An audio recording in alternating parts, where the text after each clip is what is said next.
Just as architects draft blueprints to create resilient structures, you'll learn to design robust data storage solutions, ensuring your data's integrity and accessibility. This course lays the cornerstone for building a comprehensive understanding of GCP's data services, equipping you with the skills to erect a formidable edifice of knowledge in the cloud computing landscape.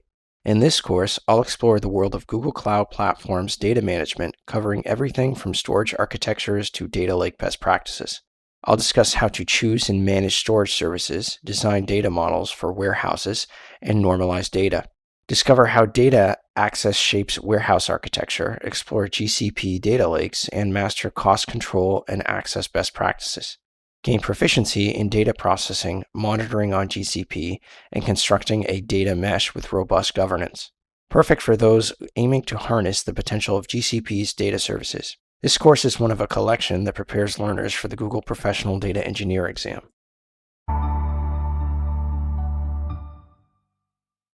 In this video, I'm going to describe the differences between a data warehouse, a data lake, and a data mesh. So let's go ahead and start with the brief definition of what a data warehouse is. All a data warehouse is just a system that's used for analysis and reporting of either structured or semi-structured data.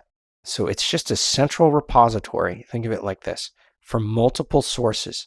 So I could have a system, a database that has point of sale transactions. I could have things like another database that deals with marketing automation, another one that deals with customer relationship management or a CRM, many different sources of data. A data warehouse will just conglomerate all of these things into one location, almost like a snapshot in time of all of my data sources at this time had this information, and I'm going to put them in this data warehouse. And then what I can do is I can have almost snapshots of all of my data sources showing up in this central repository. So this can contain either semi-structured or structured data. This could either be things like NoSQL databases, it could be document stores, it could be an actual relationship data our DBMS, for example, our relational database management system. It can store both current and historical data in one place, and it's just meant to give long-range view of data over time. So think of a regular database, a transactional database for our customers that's attached to our web application, for example, or some type of e-commerce application. Let's say our customer who's currently using our application signs up with an address. And so we have an address of them living in a particular part of the world, and then a year later that customer moves. So now they have to update their address on that system.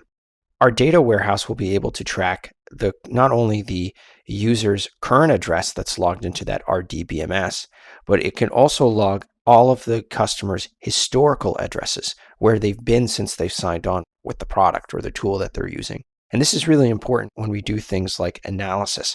And this is what the data warehouse is actually meant to solve, is to look at not just our current snapshot of data where our customer is living, but where have they lived, or what have they done since the very beginning of them using our e-commerce application. So a data warehouse architecture, it collects and stores data. That's the job of what our data warehouse is for, right? We want to collect, integrate, and store data from both internal and external data sources. So an internal data source would be a database that's connected to a microservice that deals with point of sale transactions, for example. And an external data source would be like an API that we pull in information to sort of enrich our data. So data is just going to be transferred from this source system using what's known as a data pipeline. This is what actually moves information from one location to the other. And the pipeline has a few different stages. It uses this thing known as ETL. It extracts data from the source. It transforms data from the extracted data. So a transformation, for example, could be changing the format of our timestamps, something like that. Or it could be adding a column from an external source, something like this that helps us take the raw data and transform it into something that we would be able to use for example, some type of analysis tool like a dashboard. And then the last step would be the loading of the data. Now notice here the order starts with extracting data from the source, transforming data, and then loading it into the database. We can actually do this in a different order, if you will. So if an ETL extracts, then transforms, then loads into the database, An ELT will extract data from the source, load it into the target database, and then do a transformation when the data is loaded. This is useful for when we have things called staging tables, where we want to have an intermediate step between the extracted data and the final data spot where we're actually going to be loading it. And this is the idea of what this ELT is for. And we'll talk a little bit about the differences between these things later, but just know it's just a difference in order. So that's kind of what a data warehouse is. Well, what on earth is a data lake? Well, a data lake is a lot like a data warehouse in the sense that it is a centralized repository that ingests and stores data in large volumes of data in its just original form. The data can be processed and used as a basis for as many analytical needs as we need, right? And it can contain structured, semi-structured, and even unstructured data. This is the idea of its scalable architecture. It can accommodate all types of data from any source. So we could have a data set that is a database table or an Excel sheet for structured data. We could have semi-structured data, things like XML files or web pages. Those are semi-structured. And we can even have unstructured data like images, audio files, tweets, all without sacrificing anything like that. Whereas a data warehouse, it was really just meant for either structured or semi-structured data. We couldn't really put in audio files into a data warehouse or an image. These are all things that a data lake can do, right? It's just meant to store and process and secure large amounts of these types of data. And it can store data in its native format and process any variety of it, no matter what size it is, okay? So what exactly is a data lake? If you're familiar with AWS or Google Cloud, for example, this would be a storage bucket where we would store all of our files in this one location in this bucket, and they could be Excel files, web pages, XML files, images, whatever. That would be an example of a data lake. So there is no set architecture in a data lake. That's the thing, right? It's just a storage repository. So just kind of like our bucket in Google Cloud, that's an actual example of a data lake. And so data is just stored in staged zones. So I'll have different zones there. I'll have it raw, cleansed, and finally the curated zone for my data lake. And the structure will remain undefined until I have to do a read operation on them, which is really important for this. So this is actually really good from when we're working on ELT processes. So remember, extract, load, transform refers to the process when we extract from multiple sources and load them into the data lake's raw zone. And then what I can do is I can clean and transform them after they're in that raw zone so that applications can use it. And this is where we can actually look at the structure where it's going to remain undefined until we actually start doing our read operations on these things. Finally, the last one is called a data mesh. A data mesh is quite powerful. So it's just an architectural framework that is really good for data security challenges. And what it's using is distributed and decentralized ownership. That's the difference between the data mesh. So you could have multiple data sources that are integrated for our analytics, just like we saw with the previous two, the data warehouse and the data lake. And as well, it can actually centrally manage sharing and governance in this data mesh. So I can actually control how my shared data is going to be accessed, who accesses it, and what format it's accessed. A data mesh will add complexities to architecture, but also brings efficiency by improving data access, security, and things like scalability. So let's actually look at the data mesh architecture. So we'll have domain ownership. So we'll have the distributed domain-driven architecture. So it proposes the data manager's responsibility is organized around business functions and its domain. And the idea is that data is as a product. So we're going to know that the data mesh implementation, for it to be successful, every domain in our data needs to apply product thinking to the data sets they're providing. And they have to consider their data assets as their products and the organization's business and data teams for whoever is going to be using this data. But it's also pretty driven by this self-serve data infrastructure. So it's a distributed data architecture, and every team is going to be able to retrieve their information so they can be able to create their own data pipeline to clean, filter, and load its own data products. And the final thing is probably the most important thing with a data mesh architecture is the federated governance. So this allows us to implement security as a shared responsibility within our organization. So the leadership will determine things like global standards and policies that you can apply across many different domains. And the decentralized data architecture allows a large degree of autonomy on standards and things like policy implementation with the domain. So that is a little bit between the data mesh, data lake, and data warehouse terminology. And notice how they are very similar to each other, but there are some slight deviations from each other that make them unique, and they each solve different issues and problems.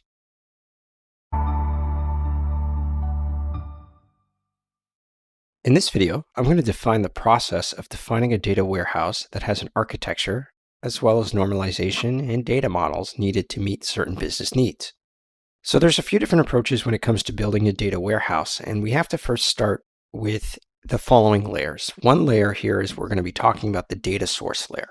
Now, the data source layer is exactly what it sounds. It's what kind of data am I going to be including into my data warehouse, and where is that data going to be sourced from? And there's two different types of data sources. There's internal data sources, which could come from a relational database management system that's attached to a microservice inside of my organization, or an external data source where it could be, for example, an API that I use to enrich my already collected data in my transactional databases. There's all sorts of sources that need to be thought of here before I start moving into this data warehouse layer. Because the idea is that we're going to integrate all of these sources into one location, and we're going to be moving towards this location called a staging area. Now, staging area is a temporary area where we take all of our data from the sources and we put them in a special spot. It could be a database table, Google Cloud bucket, for example, something that I want to keep all my information in one location, because right there is where I'm going to take all of those data that I've collected in that special spot, such as a staging table in an RDBMS system, and I want to go ahead and apply certain transformations on that data. This could include things like enriching the data, adding columns, taking away columns, combining columns together, changing the format of a particular column. These are all just basic examples of transformations that I would apply. And then finally, after I've transformed my data and I have a good idea of what I want it to look like, I need to now store it somewhere so that the data persists with its transformations. And this is where we want to look at this data storage layer. This is where the data warehouse sits in. It's a central repository that contains all of this transformed, clean data. And this is where we end up with things like a data warehouse database, where we'll have a central database for storing a company's data. Or we could have a data mart, which is in data warehousing, just means subsets for storing data for a particular business line. So I could have, for example, a finance data mart, or a marketing data mart, or a human resources data mart. All sorts of things could now be part of this data warehouse.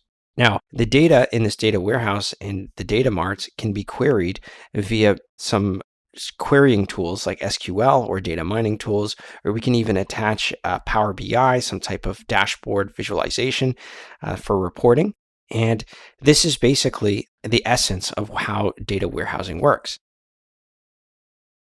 Now, there's a few different approaches to actually creating our data warehouse, right? We've got things like Inmod's approach. So Inmod's approach is think of it as a paradigm to actually designing a data warehouse. This is where we design the central storage first, and we'll create data marts from the summarized data warehouses, including its metadata, for example. And then there are some benefits with this approach, right? It means that we'll have a solid foundation for company-wide business intelligence and data consistency across these data marts.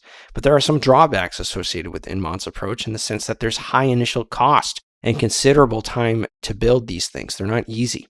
But then there's another approach, which is the opposite here. It's kind of Kimball's approach, where we create the data marts first and we develop the data warehouse around the data marts. So a data mart is just a section of our data. So it could be a finance section. That's a finance data mart. We could have a customer data mart. We could have a products data mart. All sorts of different types of data marts of how we're going to segment them and combine them into this data warehouse. So we'll start with the data mart and develop a data warehousing database incrementally from these independent data marts that could be coming from different sources. So the benefits here, right, it gives us, again, a great solid foundation But there's also some drawbacks associated with this system, where we'll have quick time to insights is a great benefit for this. We'll have facilitated analytics and reporting for individual business lines and teams. But there's possibility of having redundant data and lack of data consistency in this data mart model because they're developed autonomously. So there's kind of you've got a few different approaches on how we can actually build this data warehouse.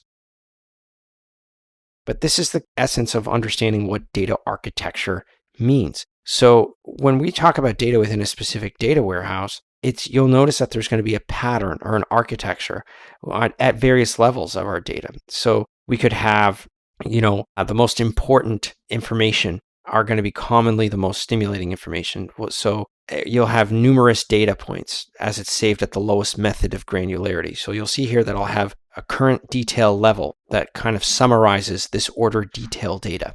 I'll have something that's even lightly summarized to a highly summarized approach. This is all concept of what metadata is. So if I have lightly summarized data, right, it just means that the data extracts it from the low level of detail found at the current disk storage, for example. And so when we're building the data warehouse, we have to remember what unit of time that we're using. And we'll also talk about this concept known as metadata. And what this is just the final element of the data warehouse. And it's really just their dimensions, various dimensions in which it is not the same as a file drawn from the operational data. But this is where the job of a data engineer or data scientist would come in with the idea of data modeling. So we'll have a logical data model. This defines the information in as much structure as possible without observing how they will be physically achieved in the database. So this is just the primary objective of a logical data model is just to document the business data structures, things like their processes, their rules, their relationships to a single view. So that's the idea of a logical data model. Now, once we have the logical data model in place, we now have to physically store this data somewhere. And this is going to describe how the model will be presented in the database. So characteristics of a physical data model would be specifications of all the tables and their columns, as well as the data types. If there's going to be foreign keys that are used to recognize relationships between the tables. All of these things matter. So when we're talking about the physical data model, we're actually talking about exactly how this is going to be stored on the relational database or the data store, whereas the logical model is kind of just outlining the business logic of what the data is and what we're collecting. So there's different data warehouse modeling types that I want to bring up here. So we've got the enterprise data warehouse, where it collects all the records about subjects spanning an entire organization. So think about corporate-wide data integration from one or more operational systems or even external data providers, and it's all cross-functional in scope. So you'll have detailed information as well as summarized information, and it can range in things like estimates from a few gigabytes to hundreds of gigabytes, even terabytes or beyond. Enterprise data warehouses are accomplished on traditional systems such as Unix super servers or parallel architecture platforms. We'll also see things known as a data mart. This is another type of data warehouse. Now, just like I was saying before, a data mart is just a subset of corporate-wide data that is of value to a specific collection of users. So for example, I may have a marketing data mart may restrict its subjects to the customer, items, and sales. Those are all relevant entities for a marketing team. The data is contained in this data mart and it tends to be summarized so the marketing team can understand what to do. You'll have data mart is divided into two parts. You'll have things like independent data marts, where it's sourced from data captured from one or more operational systems. And you'll have a dependent data mart, where they're sourced exactly from enterprise data warehouses. So slightly different types of data marts. Finally, you'll have a virtual data warehouse or virtual warehouses. Now, this is a set of perception over the operational database. For effective query processing, only some of the possible summary visions may be materialized, and a virtual warehouse is just a simple way to build but require excess capacity on operational database servers. Here's some basic steps for data warehousing creations. So you'll see that we want to first start with the goal and analysis, with the assessment that we're trying to build. We also want to have a planning and platform selection, a project roadmap on how to actually go from a greenfield with no data warehouse to what stages are we going to be incorporating before we actually reach the final result. We'll have a modeling and design phase where we actually need to now model the types of data that we're going to be collecting. Finally, it's not just modeling and designing the database, but we also need to be developing the database and starting to store information in there, but to also test that the data makes sense that we're actually storing, that there's no errors in our ETLs or ELT scripts. Then finally, once everything is tested properly, we launch it to production. And now we've got a data warehouse in production where we need to have some type of post-launch maintenance after it's currently in production.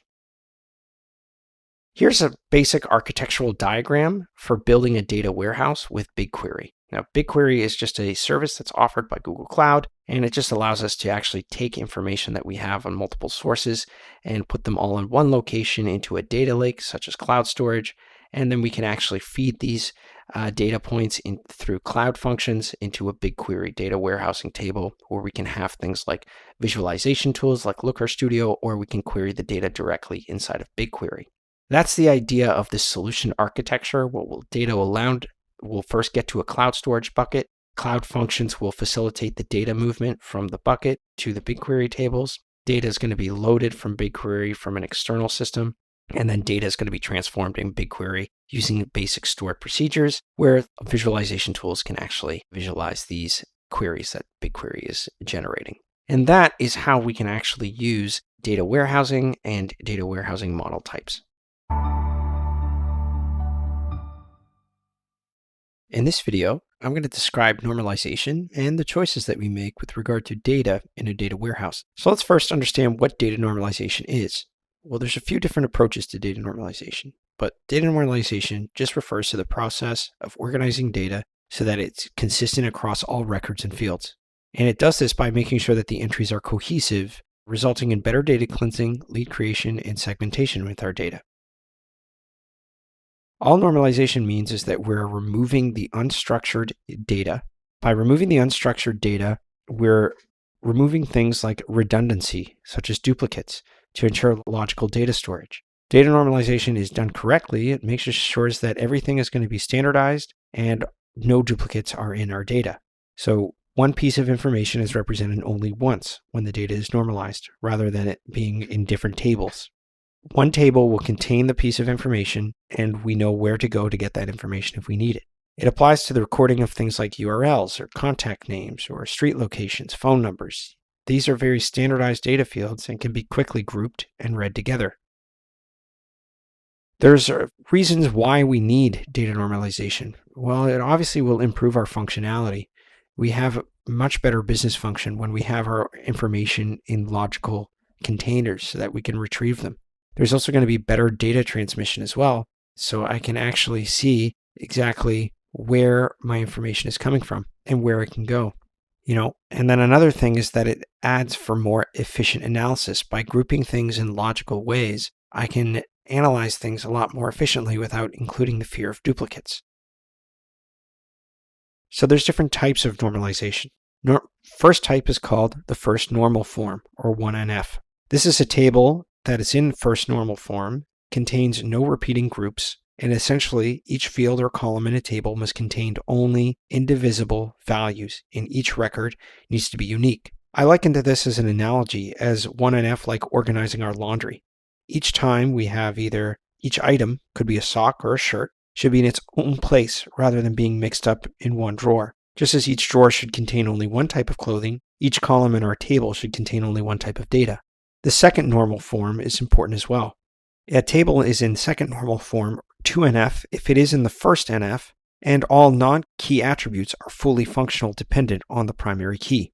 An analogy for this means that if we're organizing a music playlist, first normal form will ensure that each song is listed once with no details repeated. Second normal form goes further by ensuring that every piece of information in the playlist, like the song duration or the genre, will directly relate to the primary key, which is the song itself, and not just part of the key. This way, the details about each song depend solely on the song, not on other factors. We'll have something known as third normal form. Table is in third normal form if it's already in second normal form, and thus in first normal form as well. And no transitive dependencies exist between the non-key attributes and the primary key. An analogy that I like to look at is consider a scenario where you have a catalog for artists and their works.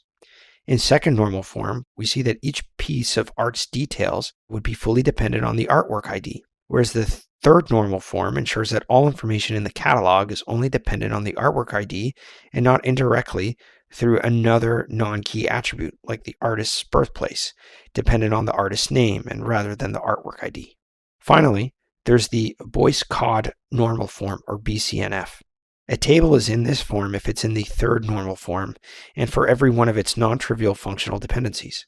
Now, analogy for this is if you're organizing a scientific conference with papers and authors, the BCNF ensures that every piece of information, such as the topic of the paper, is identified by a superkey, which is a combination of attributes that uniquely identifies a tuple, not just by any subset that happens to be in a candidate key. It ensures that the relationship is direct and leaves no room for anomalies.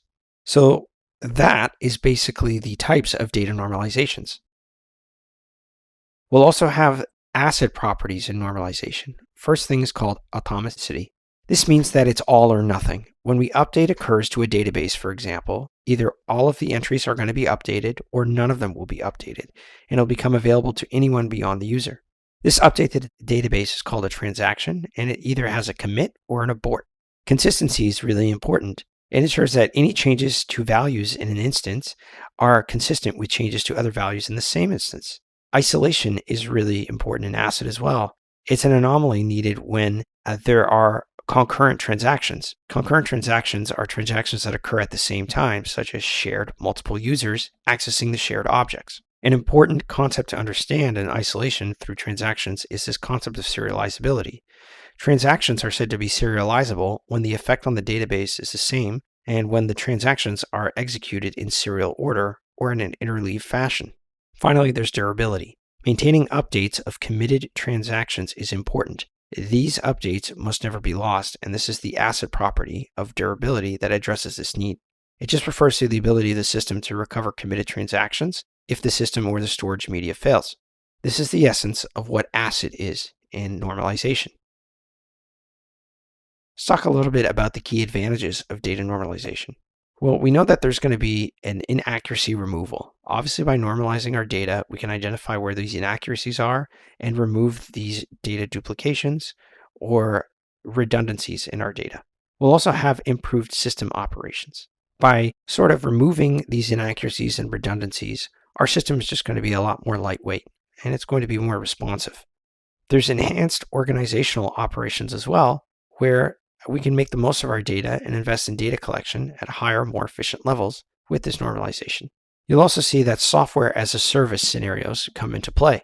It becomes if we're trying to integrate and query data from a software as a service application, as well as those who gather data from a range of sources such as social media, internet sites, and more.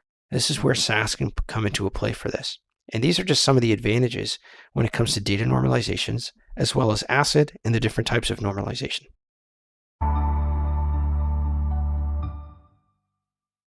In this video, I'm going to discuss some common data warehouse architecture patterns, as well as some of a data access patterns that are used with the data warehouse. Let's first understand the concept of a data warehouse. The data warehouse is just a system that's used for reporting and its data analysis, and it's a core component of business intelligence. It stores current and historical data in one single place. It's structured, and the data is processed for fast query performances.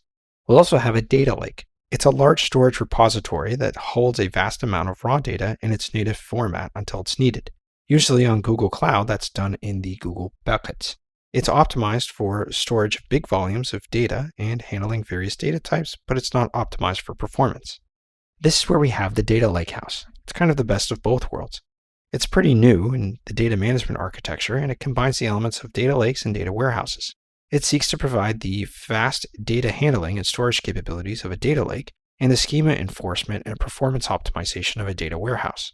The lakehouse is just attempting to offer the best of both worlds, the flexibility and scalability of a data lake combined with the governance and performance characteristics of a data warehouse. Now let's go ahead and take a look at some of the data access patterns. So a data access pattern here, we've got the concept of a pattern here is a specific purpose and it's suitable for different scenarios depending on the complexity of the applications and its data management needs. Now, let's talk about the first one, which is the table data gateway pattern. Now, this is just an object that acts as a gateway to a database table.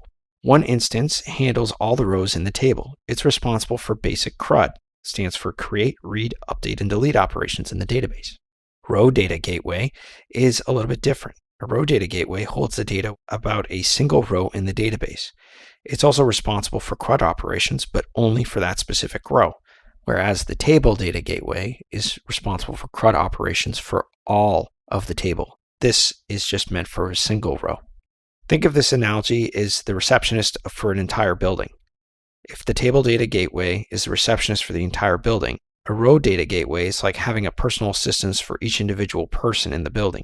Each assistant is going to manage all interactions for one person.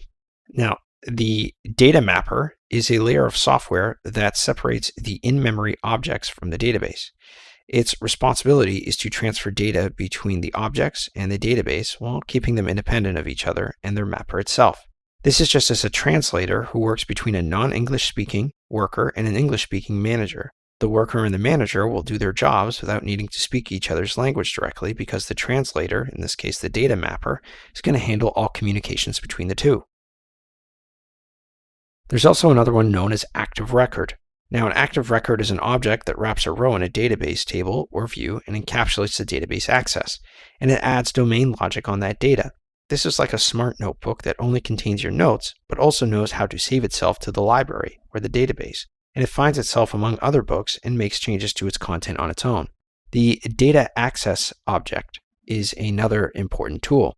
The data access object is an object that provides an abstract interface to some type of database or other persistent mechanism. By mapping application calls to the persistent layer, this data access object provides some specific data operations without exposing details of the whole database. Think of it like a broker or an intermediary who knows where to get certain data and how to store it back without the client needing to know the details of the storage facility.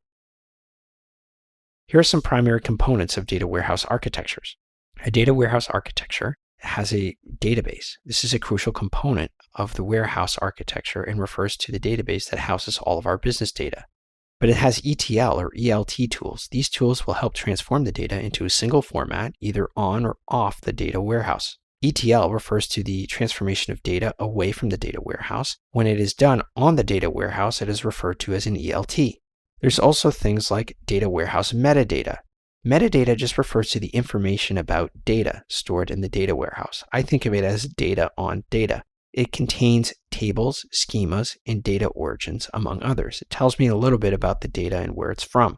Data warehousing tools, or access tools, is usually the last component of our enterprise data warehouse architecture, and it just allows users to interact with the data warehouse, such as writing queries, creating visualizations, that kind of thing. There are different data warehousing tiers that I want to discuss here as well. One of them is known as the single-tiered data warehouse. Now, a single-tier data warehouse is the simplest form of data warehouse architecture and involves a single layer where the data warehouse is directly available to users for querying and analysis. It's rarely used in practice, but I use it for some proof of concepts at times, and it has some limitations for handling complex queries and very large data sets. This single-tier warehouse is like a local library in a small town where all books or data are stored in a single room that's easily accessible but limited in capacity and variety. A two-tier data warehouse is kind of the second highest one. A two-tier architecture separates the physically stored data from the user interface, allowing more efficient data processing and management. It involves a bottom tier that stores the data warehouse on a server and a top tier, which is the client interface used for accessing the data. It follows what's known as a client-server model, where the direct interaction between the client applications and the data warehousing server has already been done for us. The three-tiered data warehouse is the other kind of, it's the most commonly used and robust architecture. It's the most common one that you think of when you think of what a data warehouse is. A three-tier data warehouse includes three layers. The bottom tier of the database server, where data is loaded and stored, the middle tier of our server that allows for complex calculations and analysis, and the top tier, which is the client interface, which is what the client will actually communicate with in this client-server model. And it offers some scalability and flexibility, capable of handling large volumes of data and many users without significant performance degradation. Will have complexity and maintenance and more complex to implement and maintain, but provide significant advantages in performance and user management. And those are just some of the tiers that are available in a data warehouse, as well as some of the architectural patterns for a data warehouse and the access patterns associated with them.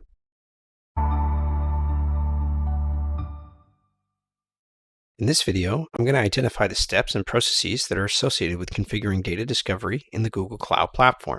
So we understand that the data discovery is a pretty important part here, right? What this means is that we're going to be uploading data into a data lake, into a Google Cloud bucket, and we are going to then think about, I have CSV files, I have JSON files, I have structured data, unstructured data, all in this location. Well, how do I actually go from this stuff that's in the bucket to actually storing it in BigQuery or some other data procurement tool? And this is the idea of actually cataloging our data. So a data catalog will simplify this data discovery. So this is where we can automate our data discovery, our classification, and metadata enrichment of structured, semi-structured, and unstructured data that's stored in our Google Cloud. And it uses this actual business intelligence. It even offers things like where metadata is going to be scanned and extracted from our data lake data that's stored there. Remember, metadata just means data about data. It tells me all sorts of things, such as the source, the type, pretty much anything I need about the data itself that's stored there. Finally, once I've got all of my data catalog that's been created, data is then going to be registered to some type of data proc or Metastore or BigQuery and any type of data catalog. And this is where we can actually start querying our information.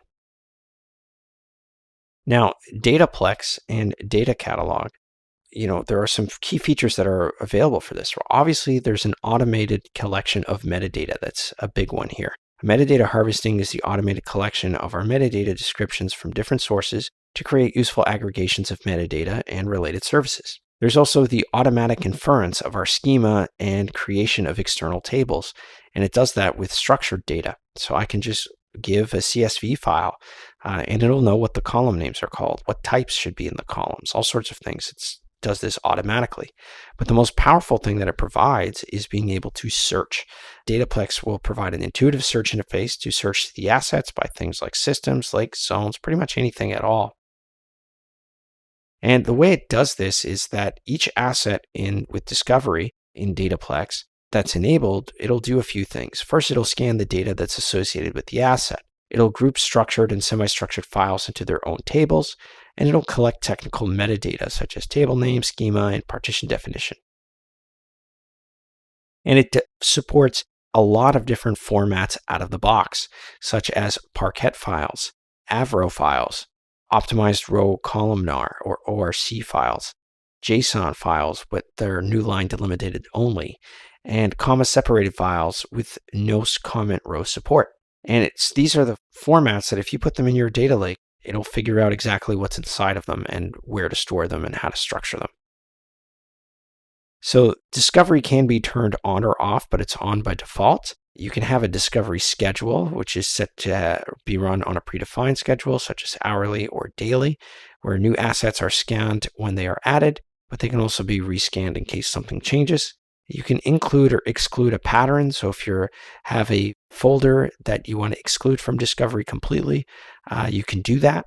And it can also provide JSON or CSV specifications. So I can provide additional information about semi-structured data about my JSONs, for example, where I can tell it things like the encoding of my JSON, such as UTF-8 or ISO 8859-1. And if nothing is specified, you'll see that UTF-8 is used as a default. And there's all sorts of things like that I can offer with CSV files as well. Like I can tell it what delimiter I'm using, the number of header rows, the encoding, the type of inference that I want it to disable. That kind of thing is what's actually used. There's also the ability to publish our data. So I can actually create a data zone in my Dataplex lake, and then the data set is going to be referred to as a metadata or publishing data set corresponding to that zone. And this is where I can view my discovered tables and file sets to see, okay, what does it actually see in this folder? So then I can almost check it to see maybe I need to change some things about the metadata that it found. And there's some different errors that actually comes in with Dataplex data issues and their associated actions. So let's say if I have an invalid data format, this means that there's an inconsistent data format in a table. So files of different formats exist with the same table prefix as a possibility. There's an incompatible schema where I can see that a schema is detected by discovery that's incompatible with the active table schema in the metadata API, for example. So schema A and schema B are incompatible. What do we do to actually prevent all of this? Well, schema drift against a user managed schema in the curated zone is common, and we just want to make sure that that the two schemas have no overlapping fields. There's also invalid partition definition. These include things like inconsistent partition naming, for example, in our Google Cloud bucket. There's also missing data. So the underlying data for a registered table or file set is just missing now. So a curated zone table or file set was discovered and registered, but then we accidentally deleted it. You can actually fix this issue pretty easily by replenishing the data or deleting the metadata entry in the table, and that will actually solve the issues. But that's a little bit about how Dataplex works and how automatic data discovery works in Google Cloud.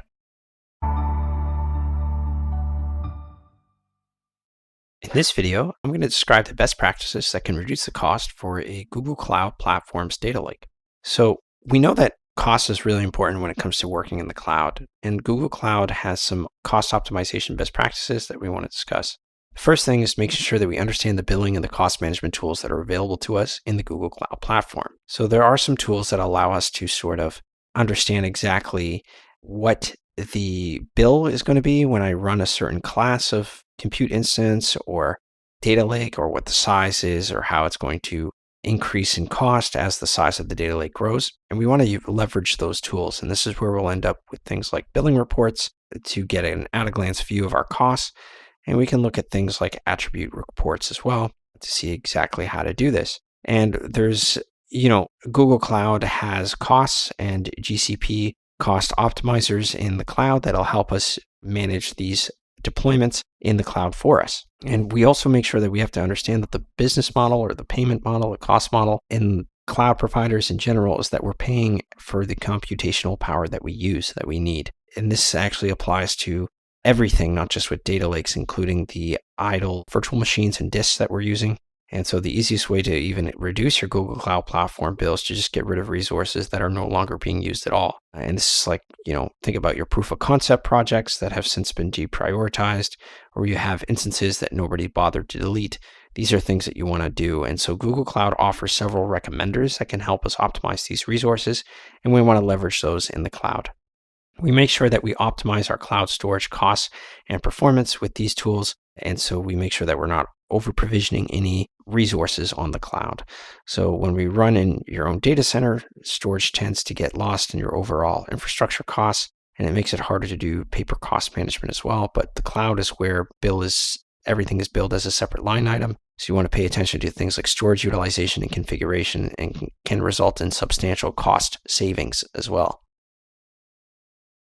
Now, Google Cloud cost optimization best practices also includes us tuning our data warehouses and our data lakes. So organizations of all sizes are looking to BigQuery for modern approach to data and analytics, and some configurations are more expensive than others in BigQuery. So you have to make sure that you're using the right controls to make sure that you're not actually breaking anything. So one of the things that I do is make sure that I'm using partitioning and clustering on my tables whenever possible. It can help reduce the cost of processing queries, as well as improving our performance, because with BigQuery, we're paying for the amount of time it takes for the query to complete. And we have filter network packets, which is an important tool here. So we want to make sure that we're logging and monitoring are the cornerstones of any network and security operations. And so if you've got environments that span clouds and on-premises environments, you want to make sure that you're getting a clear, comprehensive visibility into the network usage, as well as identifying how much electricity that you're using. So make sure that you have proper logging to make sure that you're filtering the network packets that are being sent to Google Cloud. So you'll see, okay, these requests are taking up the most of my cost. Where are they coming from? And what can we do to sort of alleviate that cost? Now, there's cost control for Cloud Data Loss Prevention, or DLP.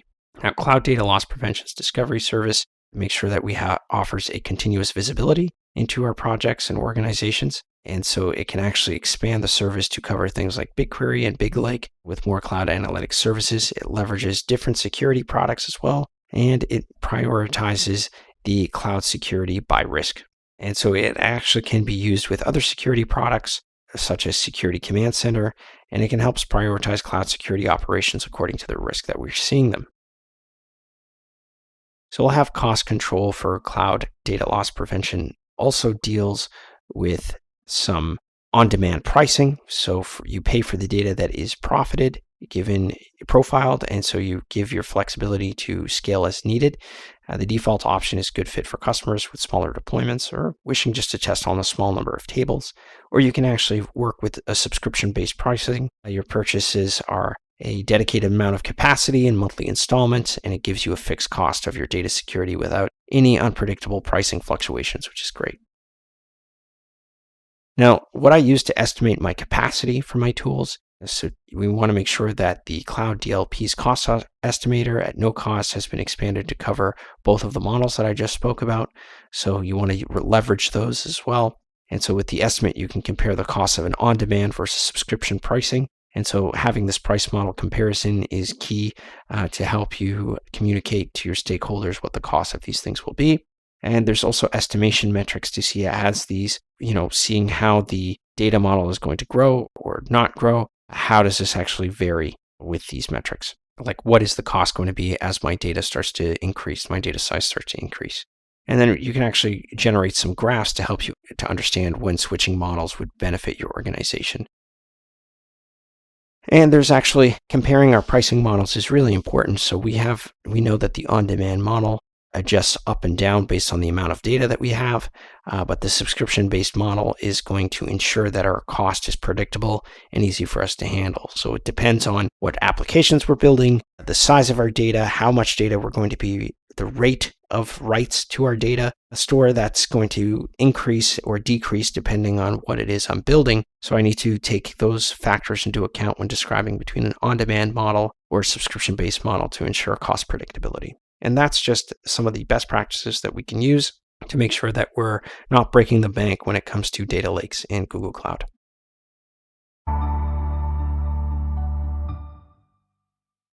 In this video, I'm going to describe when to choose various methods of using IAM or ACLs to control access. So let's go ahead and talk about the access control configurations. So there's two types in Google Cloud. There's IAM or Identity and Access Management, and there's access control lists to manage access to the data in the cloud. These policies and ACLs require active management to be effective. So how do we do this? Well, we first want to use the principle of least privilege, or POLP in the literature. This is a security guideline for granting access to our resources.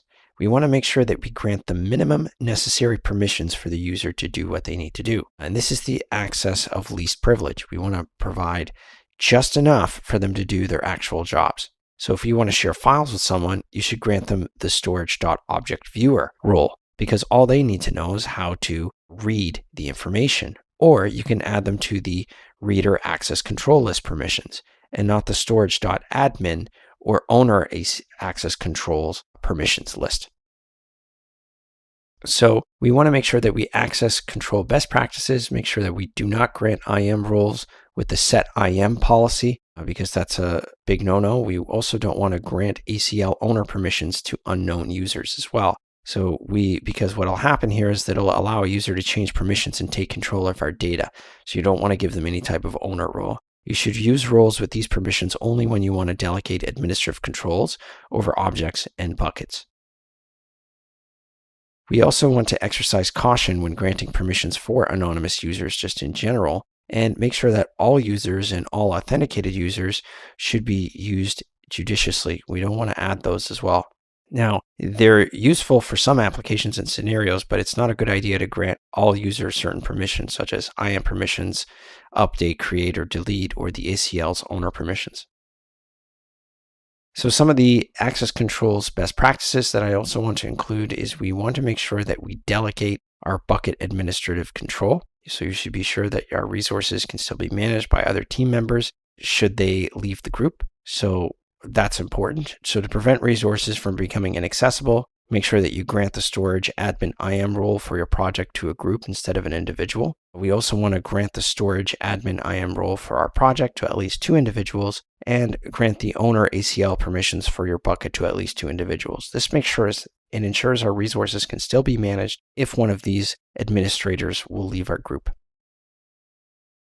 We also want to make sure that we have access control best practices that are quite useful here, such as understanding the interoperable nature of our cloud storage. So remember, when we're using an XML API for interoperable access with other storage services, such as S3 on Amazon, the signature identifier will determine the ACL syntax. So if the tool or library that we're using makes a request to our cloud storage to receive these ACLs, and the request uses another storage provider signature identifier, then cloud storage returns an XML document that uses the corresponding storage provider's ACL syntax. And this is really important when we're trying to access Google Cloud from, say, Amazon S3, or using a simple migration from S3 to cloud storage. All of this actually matters for those interoperable access steps. So that's a little bit about some of the access control best practices, why we use them today, and exactly what we should do when we're using the principles of least privilege.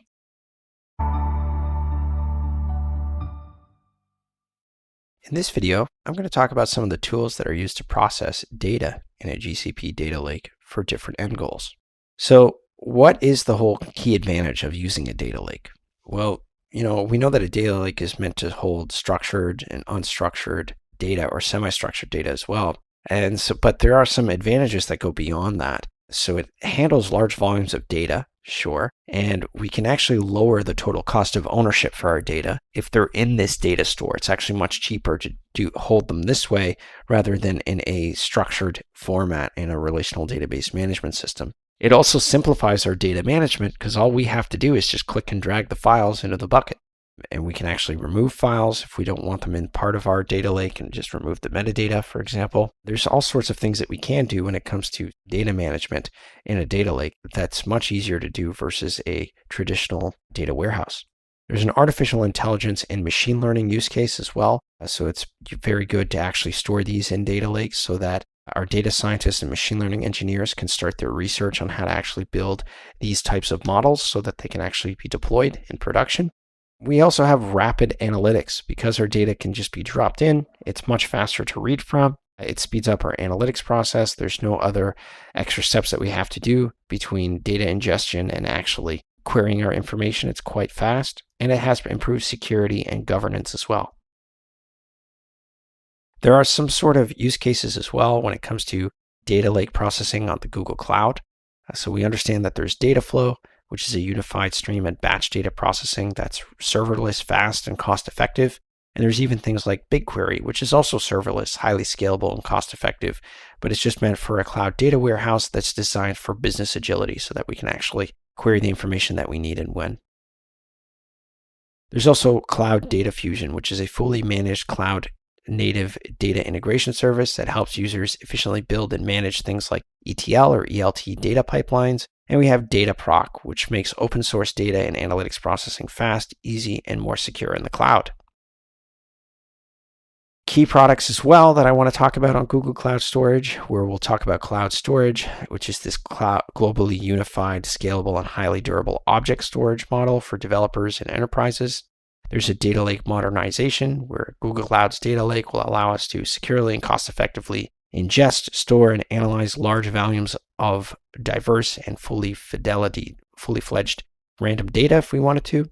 And there's Smart Analytics. Google Cloud's fully managed serverless analytics platform empowers our businesses by eliminating constraints of scale and performance and cost. So it's quite useful to actually have a smart analytics tool on top of our data lake. So using our Google Cloud Data Lake, how does this actually work? Well, we first have to set up our Google Cloud Storage. You'll need to set up this storage bucket. This is going to serve as the foundation for our data lake. So it offers different storage classes, each tailored to specific use cases and cost considerations. So that's the first step. The next thing we want to do is we want to do our data ingestion and our schema design. We can start ingesting data into this Google Data Lake. We want to consider data formats, schemas, and ingestion methods that best suit the organization's needs that we're working with. And schema design is really crucial for data organization and querying efficiency. There's also a process and analyze our data. After we have our schema design and our data lake created, we want to integrate this with various data processing and analysis tools in the Google Cloud ecosystem. We can use services like Google BigQuery for SQL-based analytics, data prep for data preparation, and data flow for data processing. These tools enable us to derive insights and value from the stored data that's in our Google Storage bucket or our Google Data Lake. There's a few different challenges and considerations when it comes to the data lake architecture. One is the complexity of our architecture. So designing and managing a data lake architecture can be complex, especially as you'll notice that the variety and volume of our data is going to increase. We have data governance as another huge issue. Implementing robust data governance practices is essential to maintain data quality, but security as well. So we have to make sure that we establish proper data ownership, access controls, and data lineage tracking. There's data quality and lineage tracking that's important. Maintaining data quality and tracking data lineage are ongoing challenges. When I say data lineage, I'm specifically talking about where this piece of data is coming from. What source did it come from? Organizations must implement data quality checks and lineage tracking mechanisms to ensure that the data is not only accurate, but also reliable as well. And that is how we can leverage the data lake model on Google Cloud.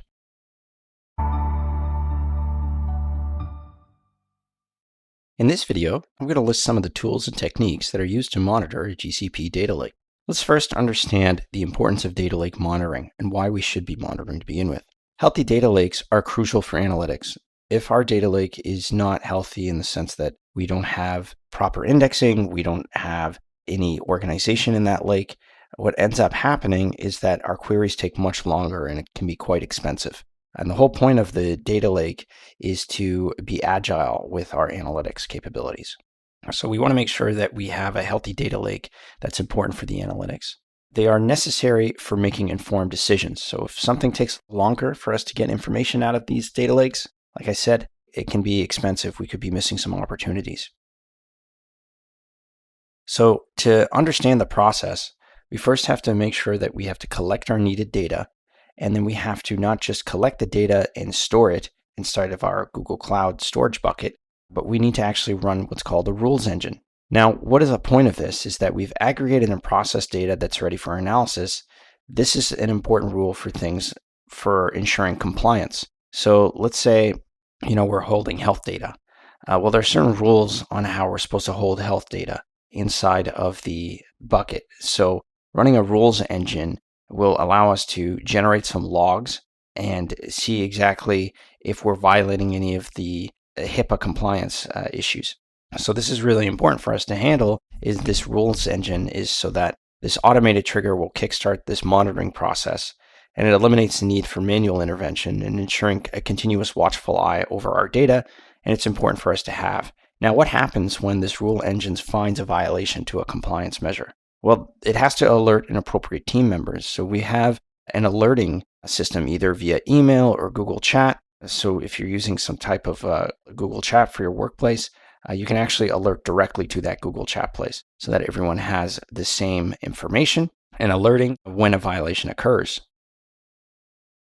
Now, there are some key components for data lake monitoring, and the first one I want to talk about is making sure that our Google Cloud operations is correctly run. And so Google Cloud Operations is previously referred to as Stackdriver. This is a way for us to actually manage systems running on GCP. So it was recently upgraded to 2020, and it's now called Google Operations Suite of Tools. But it does the same kind of thing as Stackdriver if you're familiar with it from before. It enables organizations just to monitor, troubleshoot, and operate on cloud deployments.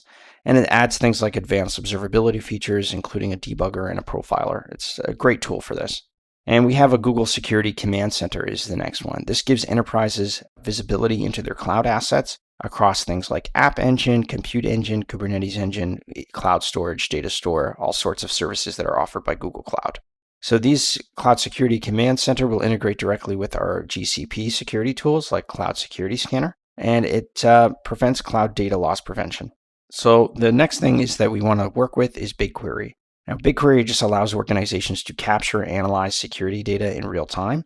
And what it does is it uses a streaming ingestion capability so that our insights are always current. So we'll be streaming the logs to BigQuery where we can query them there. And it gives us a full view of all of our data by seamlessly querying the data that's stored in BigQuery. And it's stored in a managed columnar storage. Now, here are some key features that come with Google Cloud Monitoring.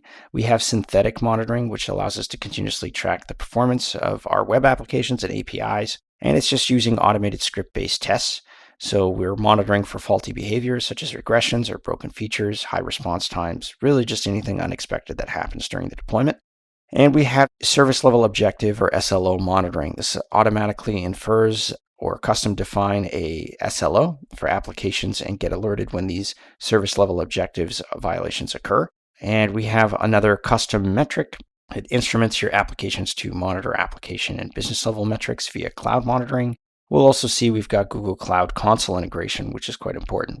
This allows the Google Cloud resources and services integrated right into the Google Cloud Console so that we can actually see what is actually happening right on the Google Cloud Console, no matter what service I have deployed.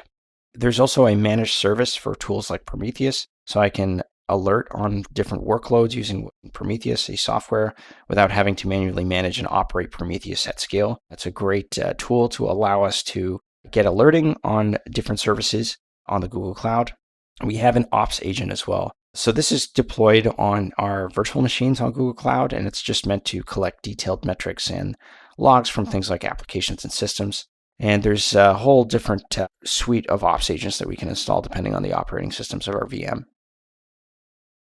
And it goes on as well, like where there is logging integration where we can drill down from the dashboards and charts to logs. We can create, visualize, and alert based on log data. We have dashboards that gets visibility into things like our cloud resources and services with no configurations. And there's a multiple project and group cluster support where I can create an actual dashboard on multiple projects or even a group of projects to see exactly how it's performing.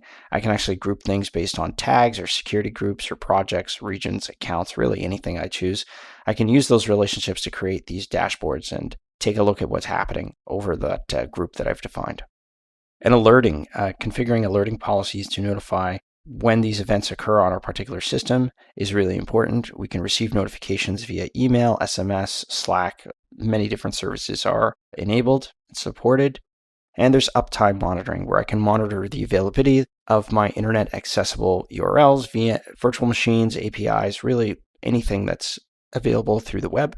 And I have these uptime checks to make sure that, there's no outage, so I can create alerts to be notified if there is an outage. Some more key advantages of cloud monitoring is that we get this automatic out-of-the-box metric dashboards just created by default. So that's very useful. It supports monitoring of hybrid and multi-cloud environments. It's identified for trends and issues, and we have reduced monitoring overhead as well that's available for us. So one integrated service for metrics, dashboards and alerts reduces times for spent navigating between these systems, and it just lets me know exactly what problems are occurring and when. So observability is really the name of the game when it comes to monitoring things on Google Cloud, especially for a data lake. So that's a little bit on why we want to use Google Cloud monitoring for data lakes and other Google Cloud services.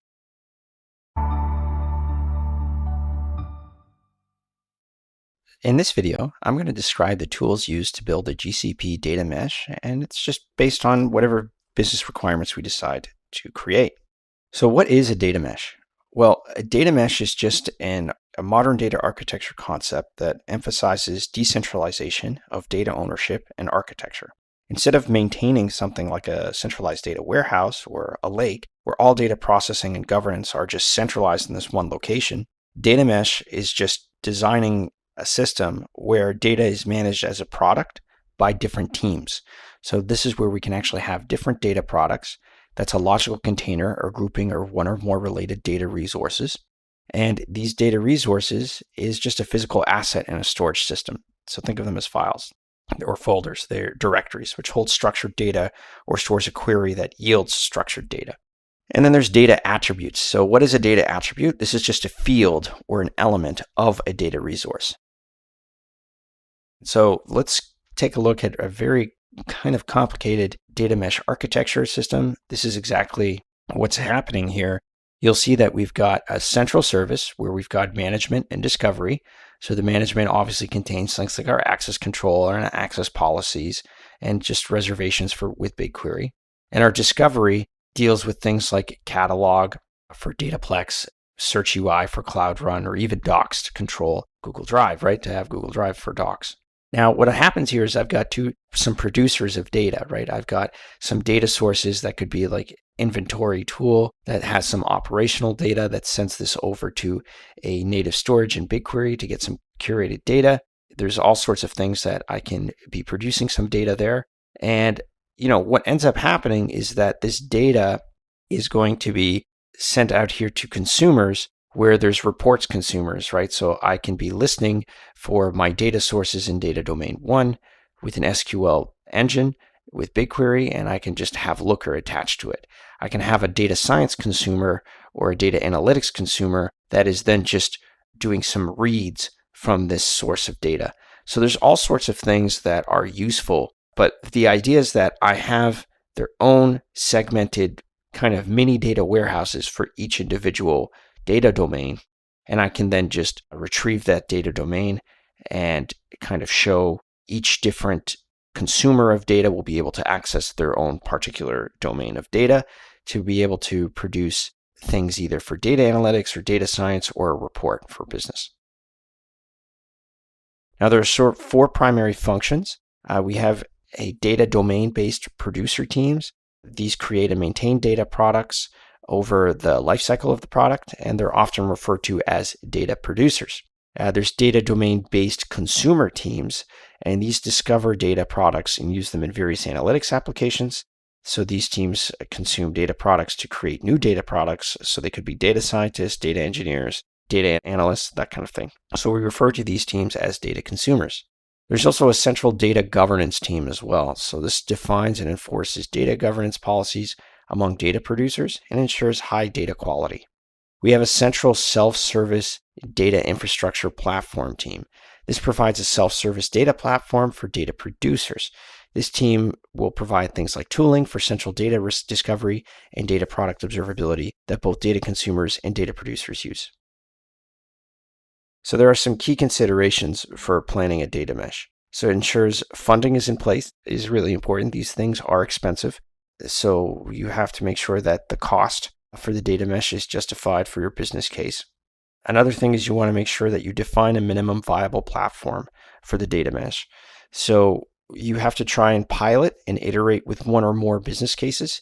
And for these pilots, you want to find use cases that are needed and where there's a consumer ready to adopt the resulting data product that's being created by the data consumer. The use case should already have funding to develop these data products, so you're going to need some input from technical teams on your organization. Plan for coexistence of your data mesh with an existing data platform. Don't just try to immediately kind of replace your existing data platform with this data mesh. This is going to be a slow trickle to sort of transition from one central data repository to a decentralized one. So how do we actually build this data mesh? Well, the data mesh here, there's like a few different steps that I want to talk about here. So there's building a Google Cloud data mesh involves creating a Google Cloud project. That's really important. Once that's created, we have to create a cloud storage bucket inside of our Google Cloud project here. And then after that, we need to start to create a domain. So the domain is important.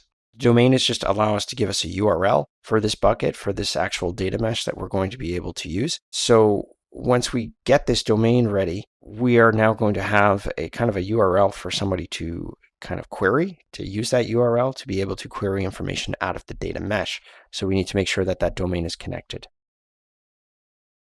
Next thing we want to do is we have to create zones in our data lake. So we've created the domain, right? We have our Google Cloud bucket. We can have all sorts of things. So there are 2 types of zones here that I want to talk about. There's raw zones that are typically used to store data in any format with external sources and cloud storage. And these are useful for things that require further processing before it's ready for consumption. There's also curated zones that are used for structured data in Google Cloud Storage. We have to make sure that they're in the file formats and they're already organized in this directory layout that we need. And then finally, what we need to do is we need to make sure that we attach assets to our zones. So it's not just enough that we kind of create our zones in our lake, but we have to attach data assets to the zone. So what is a data asset? It's just the storage resources that contain our data. It can either be a cloud storage bucket or a BigQuery data set.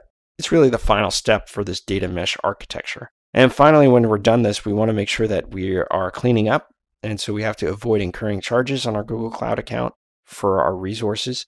So we might have created some extra things, or we might have some redundancies in our tools. So we want to make sure that we have some type of cleanup to sort of prevent if there's any redundancy that's actually held in the Google Cloud bucket. This is our step to do that so we don't incur any charges. So that's a little bit on the whole purpose of a Google Cloud data mesh and how to build one in Google Cloud.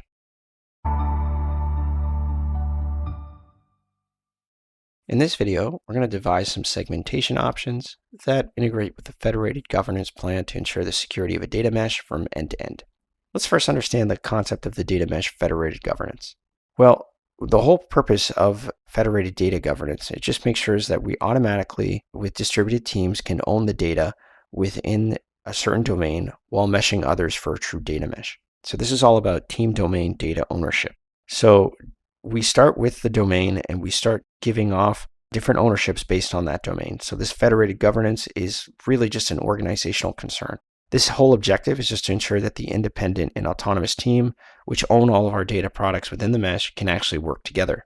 So this is where the true meshing with other data is going to be important, because it involves being able to work with these independent autonomous teams to retrieve data that you might need from them.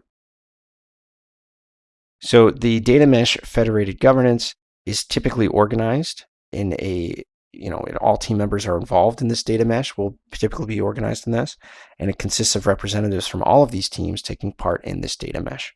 And so then we're going to have some agreed upon global policies. These are just the rules of play when we actually retrieve information from the data mesh, and they'll define how the domain teams have to build their own data products to make sure that things are cleaner.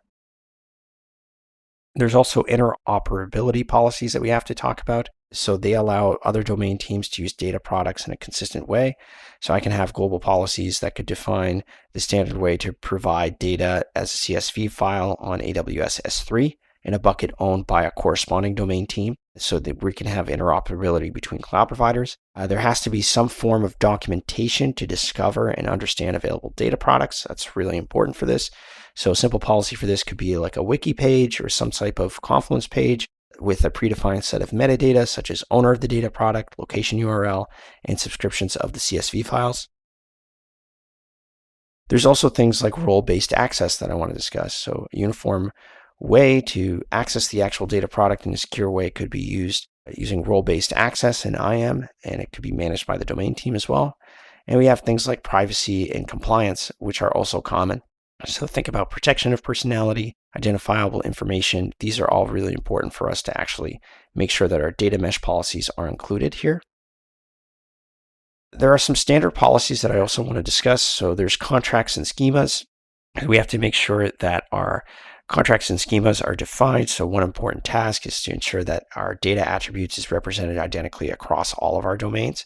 And one way to do this is to make sure that there is a schema control on our data. We want to also have some type of error detection and recovery. So error flagging is important. It's how data products should detect and recover from error that makes them valuable. So we can use common strategies such as application logs, data profiling, data lineage to unearth errors in the data mesh. Streams are quite useful in this context because they capture live and historical data that are happening with the errors, and we can actually have some type of alerting system to key stakeholders on our teams. So data lineage tracking, these are very useful. It's not important just what data that we've collected, but where the data is coming from, and this is what data lineage tracking will track. You want to cover the full mesh, right? We want to make sure that we understand exactly where this data originated in the mesh. So it allows us to track data in motion all the way from its origin through the intermediate steps to its final destinations. And so this is just done with proper logging.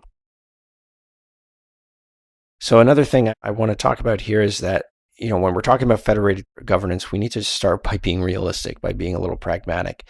We can't expect the governance system to be absolutely perfect. It just needs to be sufficient. This has to be defined and agreed upon by different stakeholders in our teams.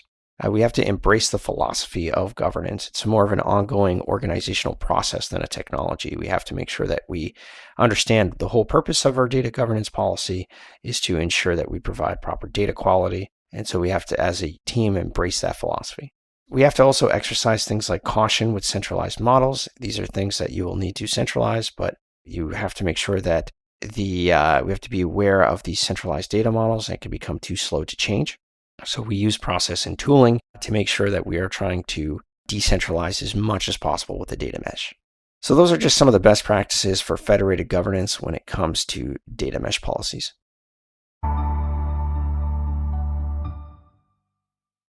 In this video, I'm going to compare the different processes that are used to bring data into a data warehouse. So we want to make sure that we select a design pattern. So we use these things for data pipelines, and each data pipeline is going to have its own design pattern. So how do we actually choose a design pattern for this? Well, we first have to understand, we have to start with our data source formats. Where is it actually coming from? Am I reading from an API? Are they JSON files, flat files? I have to start there. Once I figure out what my data source format is, I want to make sure that I choose the proper stack. What technology am I going to be using? How big is the data? Should I be using, like Apache Spark for parallelized computing? Should I be leveraging things in batch or with streaming? This is really important because once I understand what my stack is going to be, I have to now choose my data transformation tools that I'm going to be using. So again, am I just using Python on a single core? Am I using a more advanced library? Am I using Spark? Am I using Scala? These are all things that depend on the previous steps that I've done. So once I have my data transformation tools that I want to use, I now have to choose a processing method. What exactly am I going to be doing here? With this method of processing, am I going to be using a batch processing method, a stream processing method?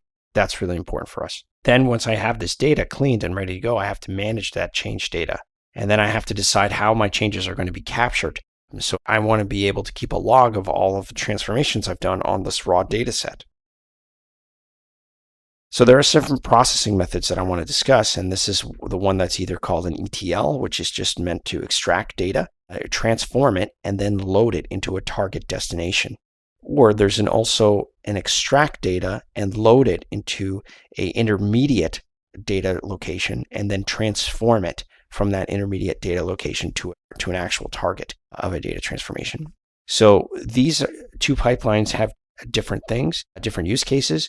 One of them, if there's a very simple transformation, I can actually do them and I can actually pull this ETL right after I've extracted my data and then send it to a target location. And it's great for data analytics jobs. So people who are attaching things to a data warehouse, such as a dashboard, will be able to use this for sure. And an ELT is a little more complicated. It's actually meant for data scientists or machine learning engineers, because the idea here is that we want to actually dump our data into some type of table, intermediate table, and then have them kind of do their own transformations on that layer. So this is the idea of it. Now, I can actually go one step further, as I can extract, transform, and then load, and then provide another transformation. This is more of a hybrid approach to data integration, where data is going to be extracted from our various sources, transformed partially according to some basic rules and logic, and then loaded into a target destination and transformed further on demand using things like processing power of the destination. So this is where I'd use things like, say I'm transferring information to a RDBMS, I can use things like an SQL engine to do any type of further transformations for the second transform step that I provided. So there are some major pipeline components that I also want to talk about. Obviously, it's the source data that's really important. We also have the processing data. Processing step is very important. This is where we actually have all of our transformation logic there. And we have our target storage. This is where the clean data after it's been processed from the source is going to live. And this could be a NoSQL, an SQL database, a data warehouse. It could be anything really. You want to actually make sure that you have it properly cleaned and stored in a cohesive way so somebody can understand it. There are some typical data storage source types that I want to talk about. So there's batch data. This is a file with tabular information where we'll have things like CSV, JSON, Parquet files. And this data is going to be collected and to a defined threshold or frequency. So every hour, every 20 minutes, whatever we choose. And this conventional batch processing is what's used. Modern applications tend to generate this kind of continuous data. We'll also have things like transaction data, where the application data, such as our DBMS, where we use things like relational data, NoSQL, and big data. And we'll have things like stream data, which is real-time applications that use things like Kafka, Google PubSub, Azure Stream Analytics, or Amazon Stream Data. And we'll have things like tabular formats. So this is really important for this. So flat files are really important for these kind of tools, but we want to make sure that we actually have this in a table, and then I can actually use these kind of data sources to ingest information. So here are some examples of some typical pipelines that are used in industry. So we've got the batch ETL. So a batch ETL pipeline in GCP. This is where the source might be files that need to be ingested by a business intelligence engine. And so Google Cloud Storage would use things inside of GCP, and then data flow is used to load the data into BigQuery storage. And so we do this on a weekly basis, on a monthly basis. We extract, we transform, and we load it into BigQuery. But if we needed a complicated thing, such as a data analytics pipeline, this could be a complex process that could have both batch and stream data ingestion pipelines available. The processing here is more complex, and multiple tools and services are used to transform our data for this so that we can get them into warehousing and have some type of machine learning access point for this. We also have machine learning data. This is really important. This is a machine learning data pipeline in GCP. This is a really complicated and comprehensive design that really is just going to allow our users to utilize all of GCP's services so that we can actually generate proper machine learning data so that we can actually use it for training. There are some considerations for choosing our pipeline architecture that I want to talk about. One of them is the data types in our data sources. So they can have a variety of data types, and we have to make sure that we understand the technology stack and tool sets that we use is such an important part of our pipeline build process. We have to make sure that we're using the right tool for the right job. And this actually leads us to the idea of understanding that data tools are just, they keep coming out. There are so many data tools now that are available, and they each have their own system. They have their own use case. So it's our job to understand what tool to use for the job. And we have to make sure that we use these correct tools and the correct technology stack for the right data types that are coming out of our sources. So that's a little bit about data pipelines and the difference between ETLs and ELTs in Google Cloud. In this video, I'm going to compare the different processes that are used to bring data into a data warehouse. So we want to make sure that we select a design pattern. So we use these things for data pipelines, and each data pipeline is going to have its own design pattern. So how do we actually choose a design pattern for this? Well, we first have to understand, we have to start with our data source formats. Where is it actually coming from? Am I reading from an API? Are they JSON files, flat files? I have to start there. Once I figure out what my data source format is, I want to make sure that I choose the proper stack. What technology am I going to be using? How big is the data? Should I be using like Apache Spark for parallelized computing? Should I be leveraging things in batch or with streaming? This is really important because once I understand what my stack is going to be, I have to now choose my data transformation tools that I'm going to be using. So again, am I just using Python on a single core? Am I using a more advanced library? Am I using Spark? Am I using Scala? These are all things that depend on the previous steps that I've done. So once I have my data transformation tools that I want to use, I now have to choose a processing method. What exactly am I going to be doing here? With this method of processing, am I going to be using a batch processing method, a stream processing method?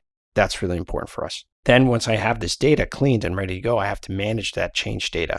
And then I have to decide how my changes are going to be captured. So I want to be able to keep a log of all of the transformations I've done on this raw data set. So there are different processing methods that I want to discuss, and this is the one that's either called an ETL, which is just meant to extract data, transform it, and then load it into a target destination. Or there's also an extract data and load it into an intermediate data location, and then transform it from that intermediate data location to an actual target of a data transformation. So these two pipelines have different things, different use cases.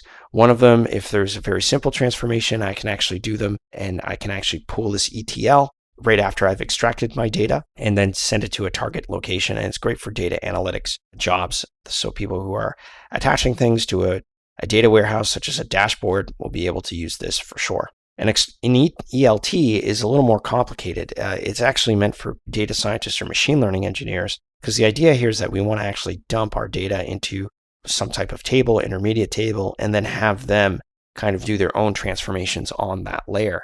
So this is the idea of it. Now, I can actually go one step further, as I can extract, transform, and then load, and then provide another transformation. This is more of a hybrid approach to data integration, where data is going to be extracted from our various sources, transformed partially according to some basic rules and logic, and then loaded into a target destination and transformed further on demand using things like processing power of the destination. So this is where I'd use things like, say I'm transferring information to a RDBMS, I can use things like an SQL engine to do any type of further transformations for the second transform step that I provided. So there are some major pipeline components that I also want to talk about. Obviously, it's the source data that's really important.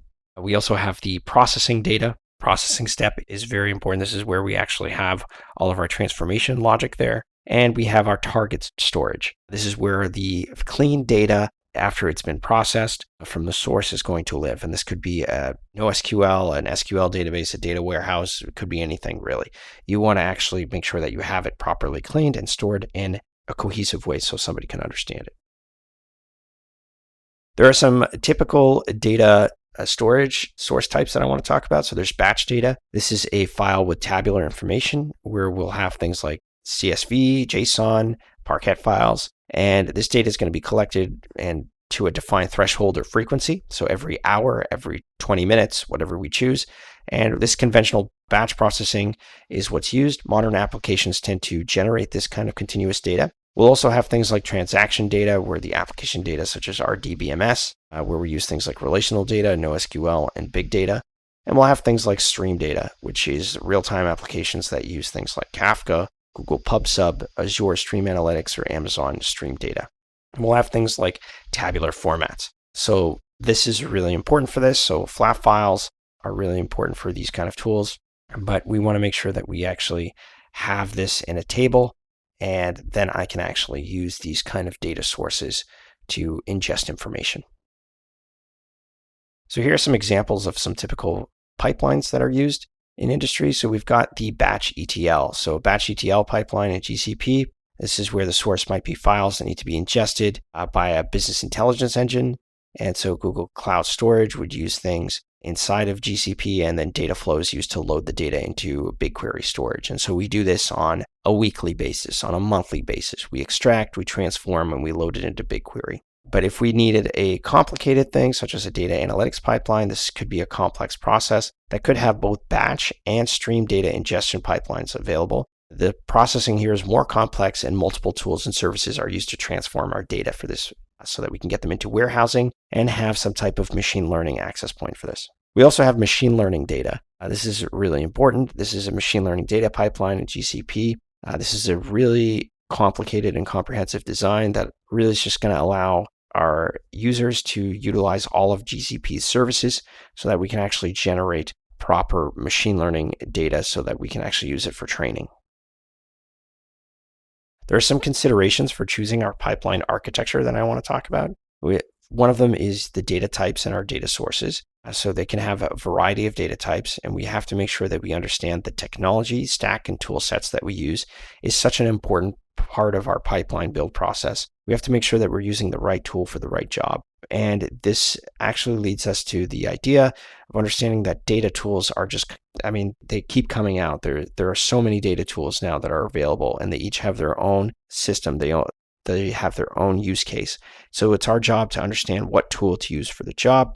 And we have to make sure that we use these correct tools and the correct technology stack for the right data types that are coming out of our sources. So that's a little bit about data pipelines and the difference between ETLs and ELTs in Google Cloud. Just as landmarks guide you on a journey, the services offered in this course will serve as pivotal markers steering you through the construction and optimization of robust data pipelines in the expansive landscape of Google Cloud. In this course, I'll uncover the essentials of data pipelines for analysis, learn about Google Cloud's data storage services, and automate data ingestion with Cloud Data Stream and PubSub.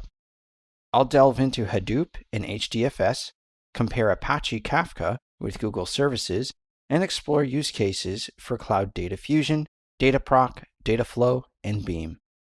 I'll also analyze BigQuery's role in data analysis and contrast it with MapReduce and Apache Spark, culminating in integrating Google Vertex AI for enhanced data analytics. This course is one of a collection that prepares learners for the Google Professional Data Engineer exam. In this video, we're going to describe the key elements in a data pipeline that'll lead to useful analysis of our data. So a data pipeline has a structure. This defined structure is what's going to allow us to extract our data, transform our data, or process our data, and then store our data for analysis and visualization. Now, the pipeline has a few different steps that is focused on this, right? We have a data extraction, processing, and transformation, and it all happens in multiple steps. They can be single or multiple steps process, but it really just starts off with us taking our data from our source. This is known as ingestion, and the source data can be structured or unstructured.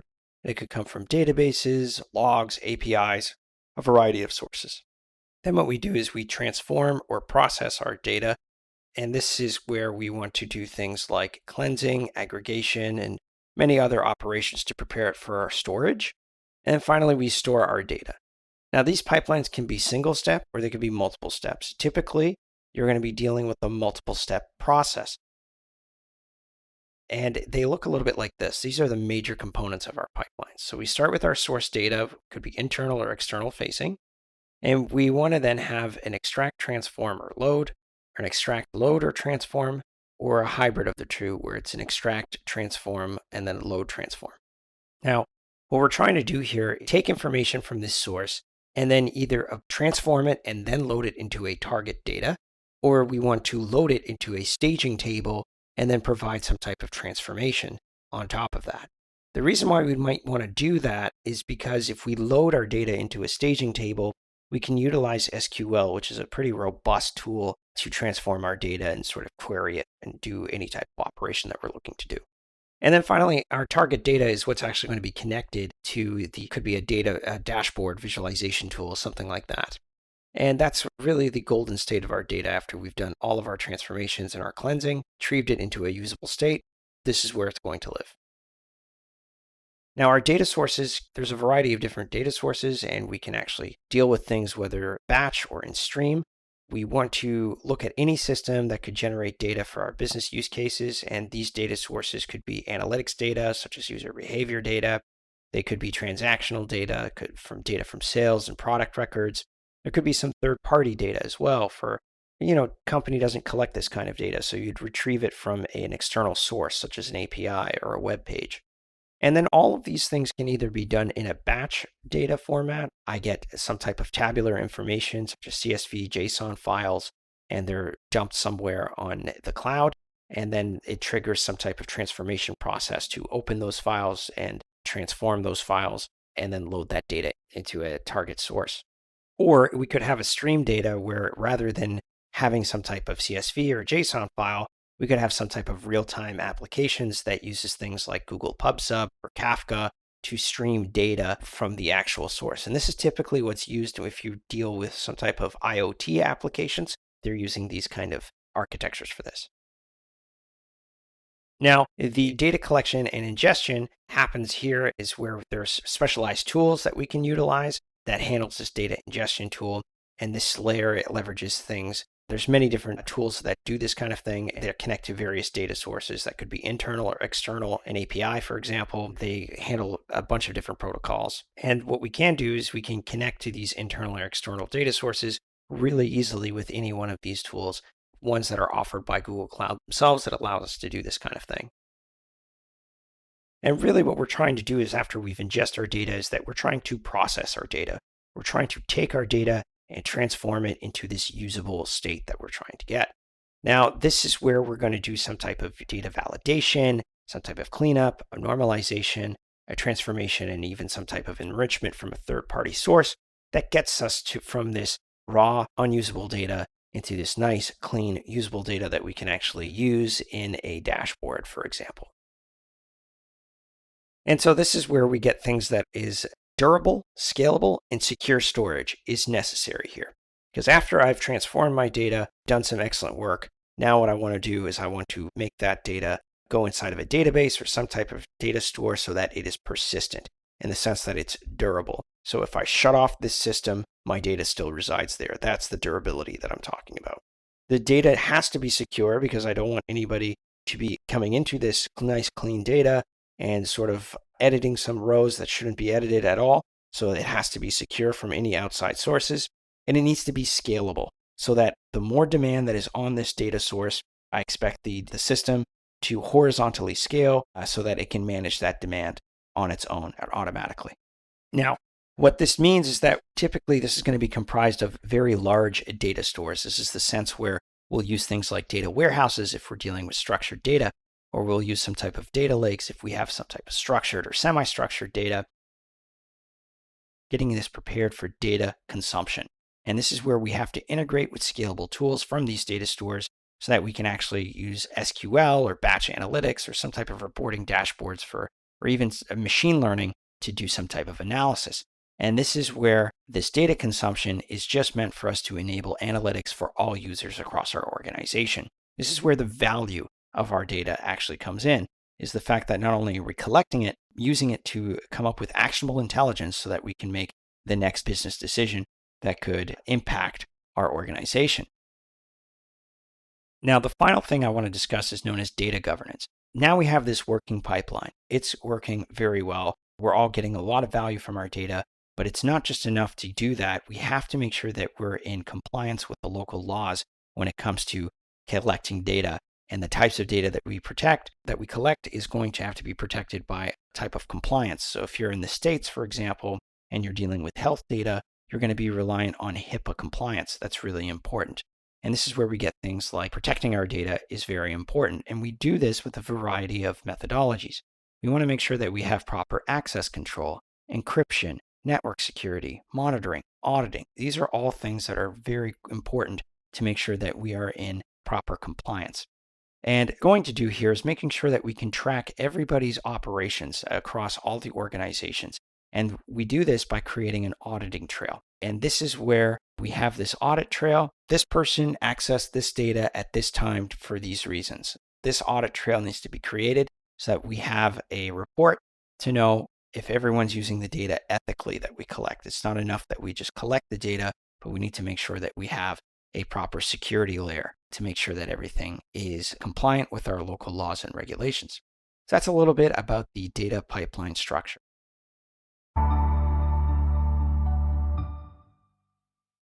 In this video, I'm going to be describing the unstructured, structured, and semi-structured data storage services available on Google Cloud Platform. We know that we're going to be creating some new data and gathering data from many different sources, and they could come in all sorts of formats. Some of them are considered structured formats like tables or Excel sheets, and unstructured such as just text files, or semi-structured data such as JSON or XML, for example. There's all sorts of things that we are going to be ingesting. And so Google Cloud offers ways for us to have persistent storage for all of our data formats. And there's many different managed services that we're going to talk about here. The first one that I want to discuss, Google Cloud Storage, is just an object storage service in the Google Cloud for us to use. It provides really interesting out-of-the-box features, things like object versioning or fine-grained permissions, and it's really good with unstructured data. There's other things that we want to talk about, such as persistent disk, and this is where the concept of block storage comes in. Block storage is just a type of storage that provides raw, unformatted, block-level access to our data. So when we're talking about Google Cloud, and persistent disk is really just the primary block storage service for us. There's raw, unformatted, block-level data access that's available here for us to use with persistent disk. We can go on to things like local SSD. Local SSD is a lot like our block storage, but it's temporary. It's one that's directly attached to a virtual machine instance specifically. Think of it as a virtual external hard drive that you attach to a virtual machine. It provides high speed and low latency access to our data in our VM instances, and it's really good for things such as temporary data processing and high performance computing. There's also things such as BigQuery. Now, BigQuery is just a fully managed data warehouse specifically for analytics that has built-in data transfer services. It works on a petabyte scale with low-cost warehousing. It has support for things like machine learning, business intelligence, or geospatial analysis. It has a broad range of use cases for us to use. For example, we can actually have data coming in from our CRM, Customer Relations Manager, and we get to see exactly how data is going to link together. Or we can actually have geospatial data coming from cell phones directly into here. There's all sorts of things that we can do that's supported by BigQuery instance. Cloud SQL is another powerful thing. It's SQL Relational Database Management System. It offers relational database services, allows us to store, manage, and retrieve structured data in the cloud. It's really meant for structured data sets. It has workload scaling across regions so that as I'm doing more complicated tasks or I have services that are accessing this RDBMS, if there's too many services accessing the system, it'll horizontally scale on its own, does this across multiple regions. We can have some type of rich collection of extensions and configuration flags that are available here. So it's not just the base Cloud SQL, there's other extensions that we can add. There's another thing that I want to bring up is that it has up to 64 terabytes of available storage. And read replicas for dimensional data models are available through Cloud SQL as well. Now, Cloud Spanner is a relational, horizontally scalable global database with strong consistency. What this means, it's going to be relational. We're going to be using SQL to retrieve information. It's horizontally scalable so that we can actually have multiple instances of our database running at the same time to account for the increase in queries that are being run on the system. And it has a global database with strong consistency, meaning that the rules and changes that I make on one instance will apply to the next instance. In fact, it has supports for schemas, ACID, and our SQL queries. ACID being really important so that we can actually create some proper transactions and maintain eventual consistency in our data. And just like I was saying before, it's going to scale horizontally in regions, and it's going to scale across regions. So I'm going to have an instance in North America, another instance in Europe. It knows exactly what to scale and where to put it for our best practices. And so it's ideal for very large amounts of data as well. It's very good for a big data tool, and its sharding will provide high throughput access and low latency available through this.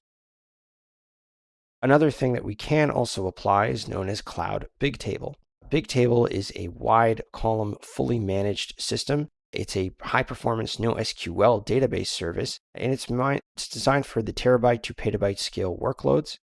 And it has consistency, low latency, and high throughput storage for large-scale NoSQL data. It's useful for large amounts of single key data is useful for this. And this is preferable for low latency, high throughput workloads, and really good for real-time app serving workloads and large-scale analytical workloads. Again, this is a NoSQL or non-relational database, so it does not support things like SQL queries, joins, or even multi-row transactions. Cloud Data Store is inside of the Cloud Firestore is very useful for our backend. It's a fully managed NoSQL document database, and it offers real-time synchronization and offline support. It's the one that requires the least management, and it has NoSQL is the main purpose of this. So it's not relational in any way. It's a document storage database. It can store, sync, and query data through this Cloud Data Store, and it has automatic sharding and replication that's available. Firebase is another tool for us to use. This is a real-time NoSQL database. It's a Google Cloud database that's part of the Firebase platform that allows us to store and sync data in real time. And it has data that's stored as JSON, and it's real-time synchronization. And mobile and web app development or cross-device apps are great for this kind of tool for Firebase. And it's not applicable for relational database use cases. So that's something you want to know. I've used with Firebase. It's great for your proof of concepts because it requires very little setup. You can actually attach it to a basic front-end application and don't have to worry about a back-end and setting up all of those features. You can just use Firebase to get everything set up and ready to go.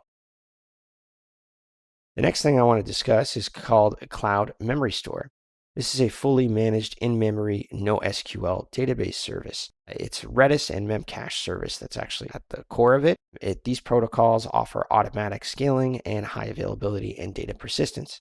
This is what's going to allow us to have this fast, low latency data access And that's exactly what cloud memory store is for. It's meant just as a way for us to quickly write information and read information too. It's much faster than the other tools, but it does cost a little more money because we are using just memory, exactly just very fast RAM for the most part to actually store and retrieve information. So it is a little more expensive. So you want to be careful with what you store in here. Usually in Cloud Memory Store, I store some data that is static. It doesn't really change very often. Things like key value pairs, like environment variables, for example, if I need something like that. Those things don't really change. I want to be able to retrieve that information. This is what will allow me to do that. And those are just some of the services that are offered by Google Cloud to store our data.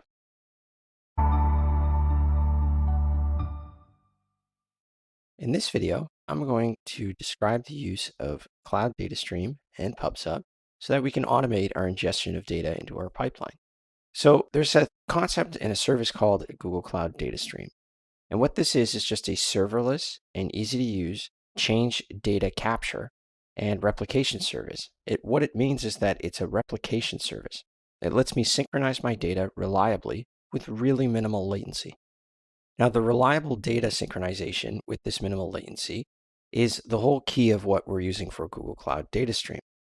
This replication of data from our operational databases into something known as BigQuery, this is how we actually move information from our main source directly into our data warehouse solution. It supports writing the change event stream into cloud storage, and it offers things like streamlined integration with things like data flow templates so that we can have custom workflows.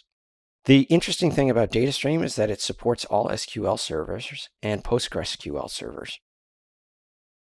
The key advantages of our DataStream, and I've talked a little bit about them so far, is that it's a seamless extract, load, transform pipeline setup. There's no resources for us to provision or manage. It has an easy setup and monitoring experiences that achieve fast time to value. We have things such as integration with our Google Cloud data services, synchronization and unification of multiple data streams into one, and we can have security and private connectivity options. And of course, we have accuracy, reliability, transparent reporting coming from this tool. And there's multiple use cases for us to use these things, including things like analytics, database replication, synchronization for migrations, and hybrid cloud configurations. There's all sorts of things that we can do, and it's even great for event-driven architectures in the cloud. Here are some key use cases for our data stream. We have replication and synchronization of these data across multiple organizations. I can also have a seamless scaling of up or down of the machines that's actually supported for Cloud Data Stream, and it's all done under the hood in Google Cloud. It's integration with Google Cloud Data Integration Suite so that I can connect my data across organizations with many different suite of products that are offered by Google Cloud. So this is where we can have data flow templates to load data into BigQuery, Spanner, Cloud SQL, pretty much anything. This is what's going to allow us to stream our data into our system. PubSub is a little bit different. Switching gears just a tiny bit, I'll talk about PubSub here. PubSub is an asynchronous, scalable messaging service. What this means is that it's going to decouple services that are producing messages from services that are processing those messages. Think of PubSub as our middleman between the things that are making messages and receiving them. All PubSub does is it creates a topic or a publication so that we now want to send information to this publication through our producer, and it's producing a message. And this could be, think of a message, it could be as simple as a JSON body, could be anything like that. So we're going to send that message to our publisher, and our publisher is then going to send it to all of the subscribers that are subscribed to this published topic. This is the whole concept of publishers and subscribers in PubSub. That's the pub and the sub there. You have publishers that are going to be receiving messages and sending them out to the subscribers, which are just going to be receiving those messages. And this is used for streaming analytics and data integration pipelines. So it's really powerful for us to send information to these things. Okay, so a PubSub service is the messaging service that is the default choice for most of our applications that we build in the cloud. But there's also things like PubSub Lite service. This is a separate but similar messaging service, but it's just built for lower costs. It offers things like lower reliability compared to PubSub, and it offers either zonal or regional topic storage. So these topics are what's really going to be dealing with actually sending information out to the subscribers. And this is what we're doing here. We're publishing a message to a topic is being sent to the subscribers. And whether I use the PubSub service, which offers more reliability than the PubSub Lite service, is all dependent on my use case and my budget that I'm trying to achieve. So here are some key use cases for PubSub. PubSub involves things like ingesting user interaction and server events. We have real-time event distribution, so I can send this message out to as many subscribers as I want. It has data replication among databases. There's parallel processing and workflows. You'll have an enterprise event bus, so I can create enterprise-wide real-time data sharing, and it's distributing business events, database updates, analytics events, and pretty much anything. An event happens on a database, some people are going to get notified about that event. That's really useful for certain events that you're trying to keep an eye on. You'll have data streaming from application services, Internet of Things, or IoT devices. You'll have refreshing or distributed caches as well, and load balancing for reliability. So this is important with our serverless system with compute engine in multiple zones. I can actually have this proper load balancing, so when the service fails in any zone, the others can pick up the load automatically, which gives me something that is very durable in the cloud, which is very important. And so that is the essence of PubSub and Google Cloud Data Stream. In this video, I'm going to identify Hadoop and how the Hadoop Distributed File System, or HDFS, fit into a data pipeline. Let's first understand what Apache Hadoop is. Apache Hadoop is just an open source, Java-based software platform that manages data processing and storage for big data applications. That's all this does. Its main job is to process and store data management for big data. Think of it like this. If Hadoop is kind of like our library management system, okay? So if we have a massive library of books that's too large for a single bookshelf, we have to store them across many different bookshelves. So you have to distribute them across these bookshelves in different rooms on different floors. Now, what Hadoop is this library management system for us. It helps us store, process, and manage these huge amounts of books for us. It's not just one tool, but it's more of a framework that includes several components, and they'll work together to handle large volumes of data really efficiently.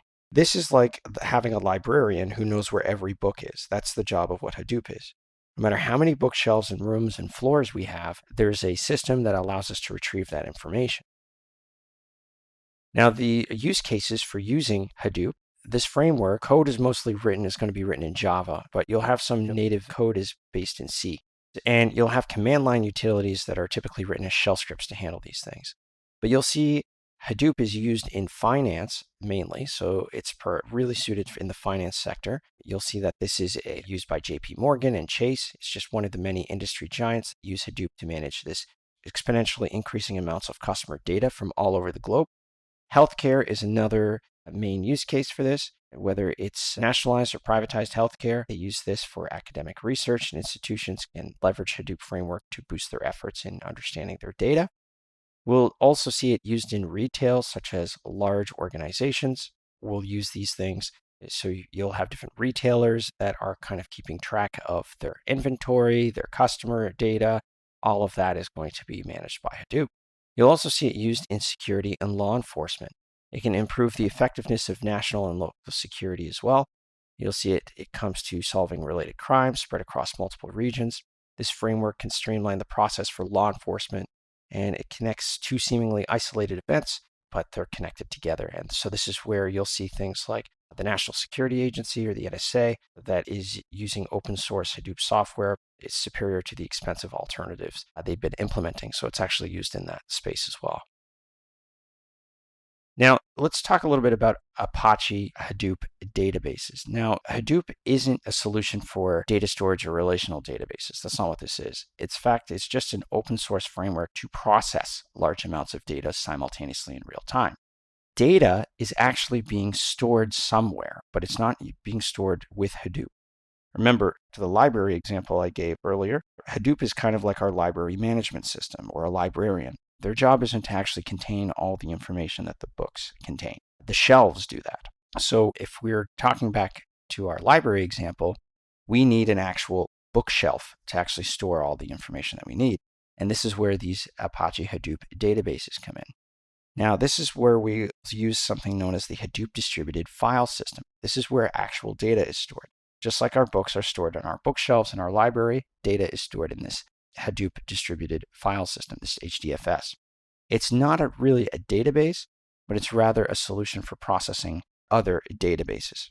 So we'll have things like distributed storage. So we'll distribute books across many different bookshelves. HDFS will store data across multiple computers called nodes to handle large data sets. We'll have things like fault tolerance in place and scalability. Those are all things that work together. So how do these two things work together if we're using Hadoop and the HDFS data storage? Well, when you use Hadoop, you're essentially telling the system to handle a large data processing task. So you'll have your data storage where you input your data into Hadoop, which then distributes and stores chunks of this data across different computers, different nodes using this HDFS. And it's like putting books on different shelves across the library. You'll have also data processing where we'll use a concept known as MapReduce, where we need to find a specific type of book in our vast library, but we don't want to go room to room, shelf to shelf. You send out librarians called mappers to look for specific books on each shelf. Each librarian checks their assigned shelves, and they report back with the results. This is what's actually happening when we actually do a search inside of this system. And then we've got things like resource management that allows us to use these things. And we'll talk a bit about the components, more about how Hadoop does in just a moment, but just to give you an idea, that's how it's supposed to work underneath the hood. So it allows me to use this fast data transfer between nodes that's enabled by HDFS. And it's useful for storing and managing large amounts of data across many different systems and nodes. This is where we get this concept of big data. This tool is very useful for handling those kind of things. And so there's some key advantages of using the Hadoop file system is we have speed. Because of its cluster architecture, it can maintain up to 2 gigabytes of data per second. It's very scalable. You can scale resources according to the size of the file system. So you have HDFS that includes vertical and horizontal scalability mechanisms. And you'll have things like fault tolerance so that it's able to detect faults and automatically recover quickly, ensuring continuity and reliability. And it has data support. So access to more types of data is really important, specifically in streaming our data. It's designed to handle large amounts of data for batch processing. It allows for high data throughput rate, making it ideal to support streaming data as well. Here are some of the basic components of this HDFS system. So we have the Hadoop HDFS. This is actually our file store. This is the storage unit of our Hadoop. This is like our putting books on different shelves across our library. We have the Hadoop MapReduce. This is our actual processing unit of our Hadoop. Remember, just like we were saying, we're sending out multiple mappers to go and find some information for us. They all return to us, and we reduce the result from all of them. So we have 5 different mappers. They each give us 5 different results. We then reduce each of those results into one so that we can identify what they found. And then we've got the Hadoop yarn. Now, this is like the head librarian who manages work for all of the other librarians. So ensuring that they don't overlap and every task is handled efficiently. This yarn stands for yet another resource negotiator, manages the resources needed for processing our tasks. So this is what is actually kind of keeping track of all of the tasks, making sure that they have enough information. And it can run data for batch, stream, interactive, and even graph processing. All of this data can be stored inside of this HDFS component. And that is a little bit on how we can use Apache Hadoop.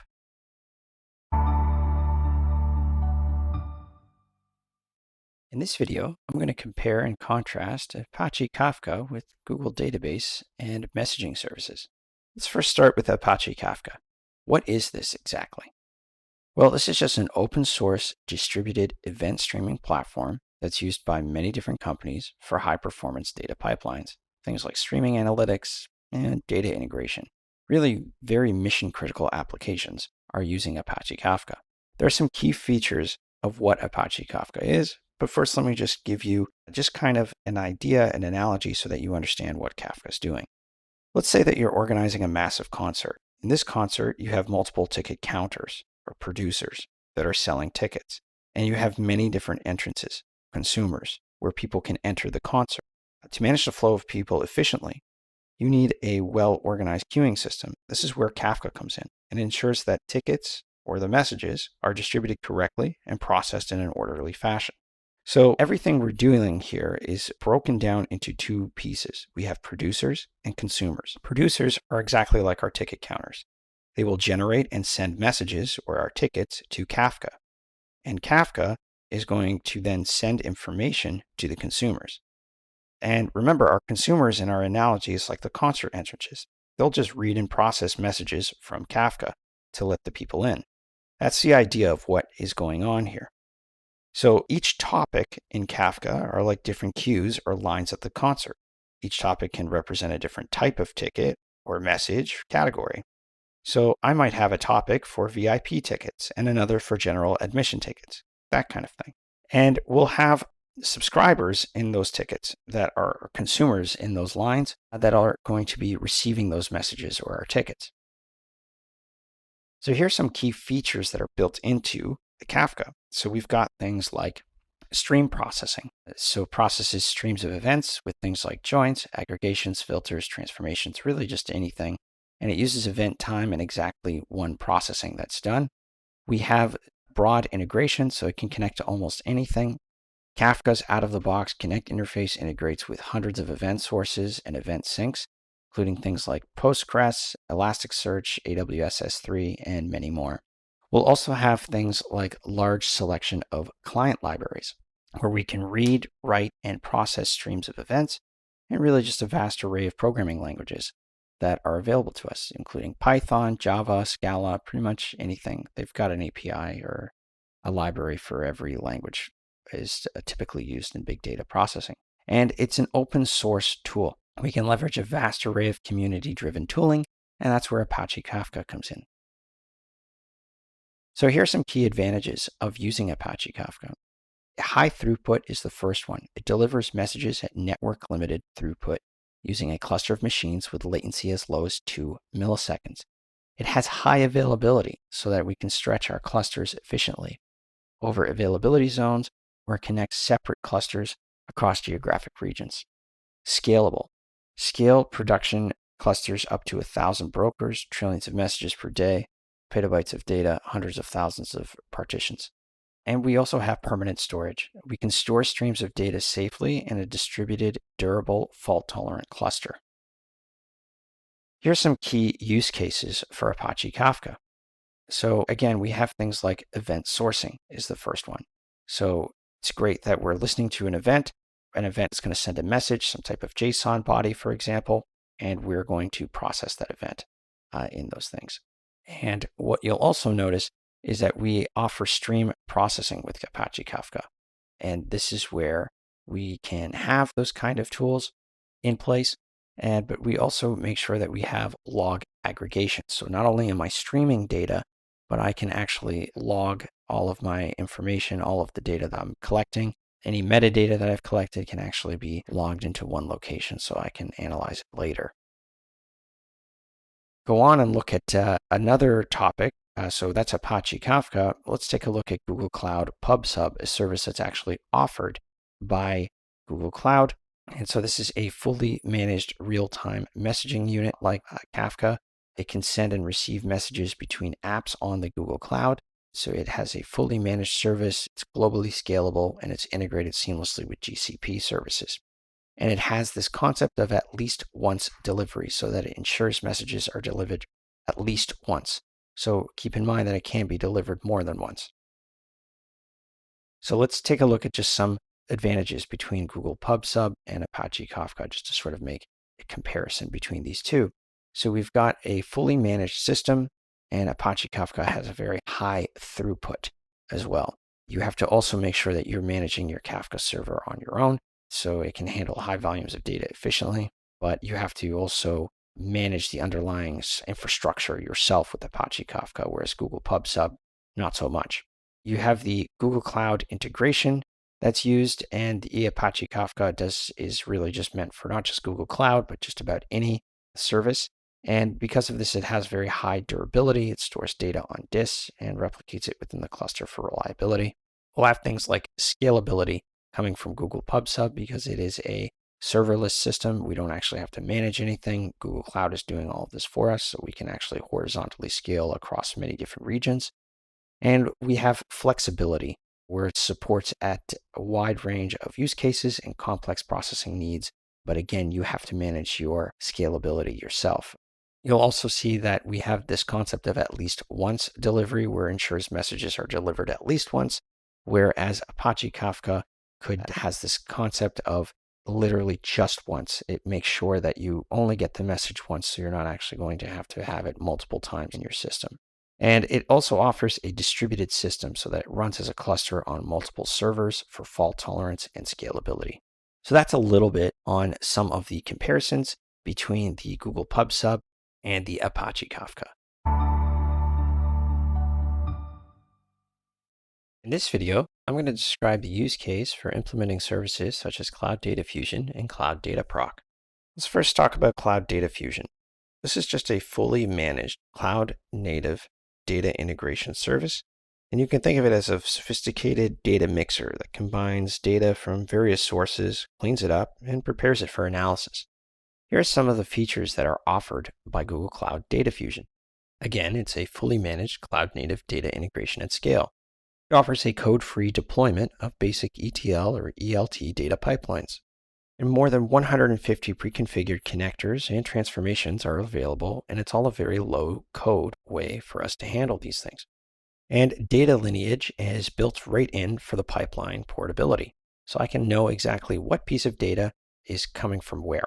Exactly, if I'm mixing all of these data sources together, I see some piece of information, I'd like to know where I got that information, and this is where data lineage is directly available in Google Cloud Data Fusion.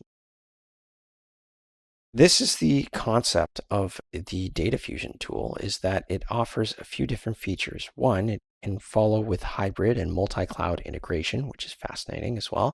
It has big data tools for integration tools as well, so that it can handle very large throughput of information.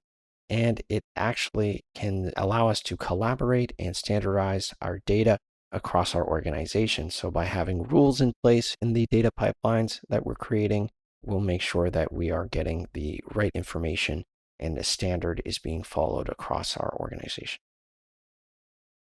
Here are some advantages with using Data Fusion. It is for improved productivity, and this will reduce our total cost of pipeline ownership, or TCO, again, because it's much easier for us to handle these things. It's a serverless approach that leverages the scalability and reliability of Google services. You'll see other tools will use the same kind of system, but it is a very low cost of pipeline ownership, and you'll see that it's built with data governance in mind, so that I make sure that I have this end-to-end data lineage, integration metadata, cloud-native security, and data protection services. These Data Fusion assist teams with root cause or impact analysis and compliance as well. The next service that I want to discuss is called DataProc. DataProc is a little bit different. It's different because it's actually managed by Spark and Hadoop. It's running Hadoop, Spark, Flink, Presto, and more than 30 open source tools and frameworks. So it's slightly different than this. But it's what makes it really easy, fast, and cost effective to process big data.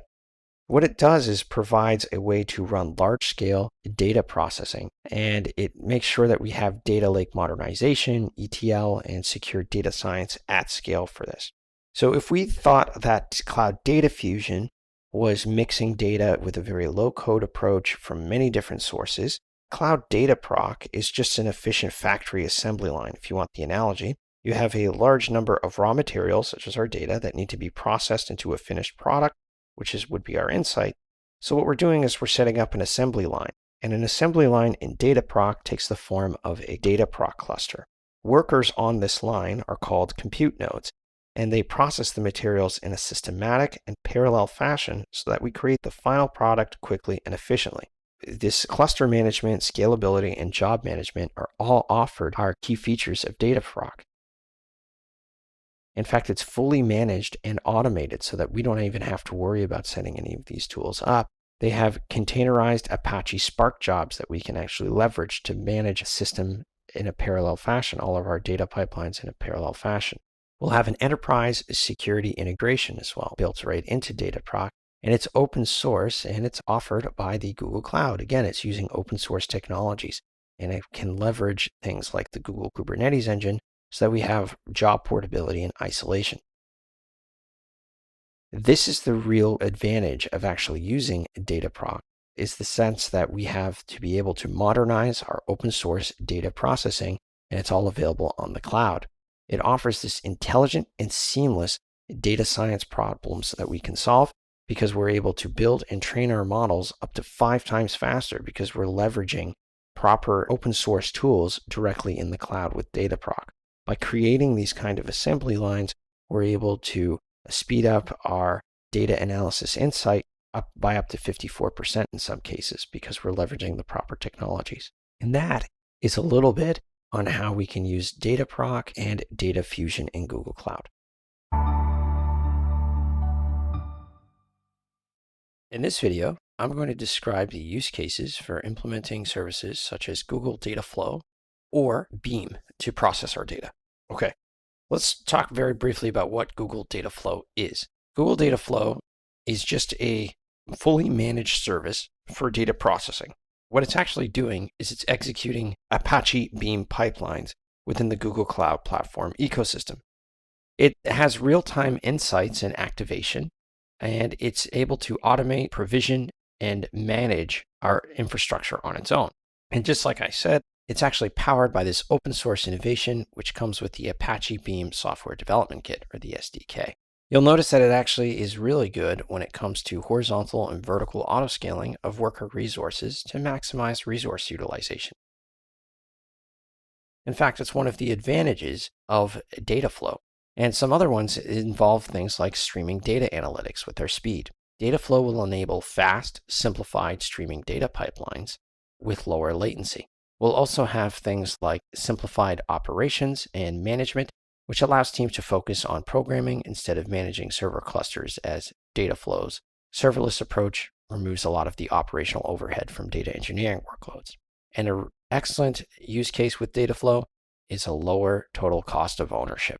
This TCO is allowing us to resource autoscaling paired with cost-optimized batch processing capabilities is going to allow data flow to be very low cost for our data use cases. Now, there are some features that include things like ready-to-use real-time artificial intelligence that we can actually add to our data pipelines. So we can have things like semantic analysis built right in. And there's also resource autoscaling and dynamic rebalancing. And there's also monitoring and observability that's in place for these tools. And it also has a great data flow machine learning pipelines, so I can deploy and manage machine learning pipelines with ease. These machine learning models can do local and remote inference with batch and streaming pipelines right in my place. And then there's data flow graphics processing unit, or GPU, is great for very large data. And it's just very good when it comes to processing images or some type of complicated shape of data, such as a tensor. This is where we can actually use things like GPUs to help us with those things. And there's also this right fitting, creates stage-specific pools of resources that are optimized for each stage so that we can reduce our resource wastage and save us some money along the way. Some more data flow features that I want to discuss, and I've already touched on this one, is that it has horizontal and vertical scaling. So not only can I vertically scale the machines that the data flow is running on so that I can add more RAM or CPU, but I can actually horizontally scale them so that I'll have copies of the same machine in different regions. It also comes with Smart Diagnostics, which is a suite of features that are included, such as this SLO-based data pipeline management. You'll have things like job visualization capabilities to provide users a visual way to inspect the job graph and identify any type of bottlenecks. You'll also see that a streaming engine is built right into place so that it can separate compute from state storage. And it can move parts of our pipeline execution out of the virtual machines and into the data flow service backend. And data flow shuffle is a very powerful tool. So service-based data flow shuffle moves the shuffle operation. And it's used for grouping and joining data out of the worker virtual machines and into the data flow service backend for batch pipelines. Dataflow SQL is also built into this, which is it allows us to use our SQL skills to develop our streaming data flow pipelines right from the BigQuery web UI. In fact, we can actually stream data from PubSub with files in cloud storage or tables in BigQuery, and I can even write those results into BigQuery directly, so I can have this built of real-time dashboards using things like Google Sheets or other business intelligence tools of my choosing. There's some more cloud features that I want to discuss here with Dataflow is that, again, it has flexible resource scheduling. This is going to reduce our batch processing costs by using advanced scheduling techniques. This is what allows Dataflow to be so cost effective. So we'll have a combination of virtual machine instances and just regular VMs. There's also Dataflow templates in place here so that I can easily share my pipelines with team members across our organizations. And I could take advantage of the Google provided templates to implement simple data processing tasks. And the other thing that's quite useful with Dataflow is that it integrates directly with our notebook. Iteratively builds pipelines from the ground using Vertex AI notebooks, and I can deploy them with the Dataflow runner. So I can have Apache Beam pipeline step-by-step inspecting pipeline graphs in a very easy to read eval print loop or repo workflow. And there's also this real-time change data capture. So not only am I changing data, but I can actually keep track of what data is actually changing. So I can synchronize or replicate my data reliably and with very minimal latency across many different data sources. So this is where I can power my streaming analytics this way. And there's extensible data flow templates that are available to integrate with other services such as data streams so that I can replicate data from cloud storage into BigQuery, PostgreSQL, anything really. And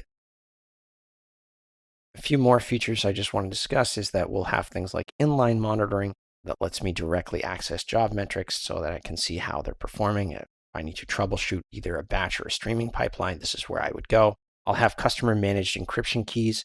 You can create a batch or streaming pipeline that is protected with these keys, this customer managed encryption key, and I can access these protected data in sources and syncs with these keys. And it just adds an extra layer of security to my pipelines. There's also Dataflow VPC service controls where I can have some type of integration with VPC service controls that can provide additional security for our data processing environment.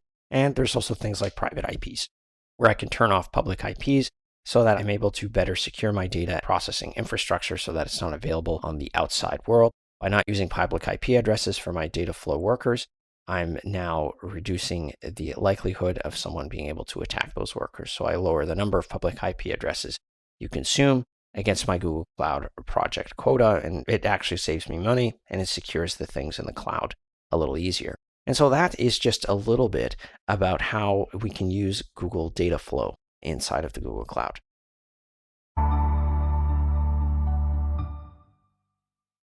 In this video, I'm going to compare and contrast Apache Beam with Google's batch and stream processing services. Exactly what Apache Beam is and how does it with the Google Cloud services. Okay, so let's start with the basic example of what Apache Beam is. Apache Beam implements batch and streaming processing tasks jobs, and they run on any execution engine that I choose. These pipeline execution can happen in multiple environments, in fact, and it's up to us to decide which one we want to use. So just to give you a bit broader definition of what this does, it's just an open source unified programming model that allows us to define both batch and stream processing data pipelines. It abstracts the underlying execution engine, and it enables the same pipeline code to run on different platforms. So I can actually have Apache Beam running on Google Cloud Dataflow, Apache Spark, Apache Flink, many different things. So this unified programming model is really the idea of what's happening here. So if I have a recipe that can be cooked in various types of kitchens, such as an oven, a microwave, or a stovetop, without changing the recipe itself. This is where Apache Beam is actually doing. It provides a single API for defining data processing workflows that I can run in both batch mode, processing data in large chunks, and stream mode, which is processing data in real time. We can see that we have this real-time stream processing as one of our main use cases for these tools. And in fact, we can set up an ETL process for extracting, transforming, or loading. And then I can even have machine learning tasks attached to these things. So if you think of a pipeline as just a detailed instruction manual for assembling a product on a factory assembly line, step by step, What Beam does is it creates a pipeline that consists of a series of transformations that's applied to input data to produce the output data. It typically starts with a data ingestion step, followed by various transformations, and ends with data storage or further analysis. And that's what this Beam is actually doing for us.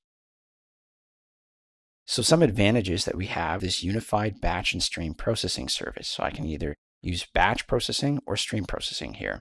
It's an open source platform and cross-platform across many different tools, and it's very portable. Portability here is really important to us in the sense that we can actually run it on many different systems, such as Apache Spark, Apache Flink, and Google Cloud Dataflow.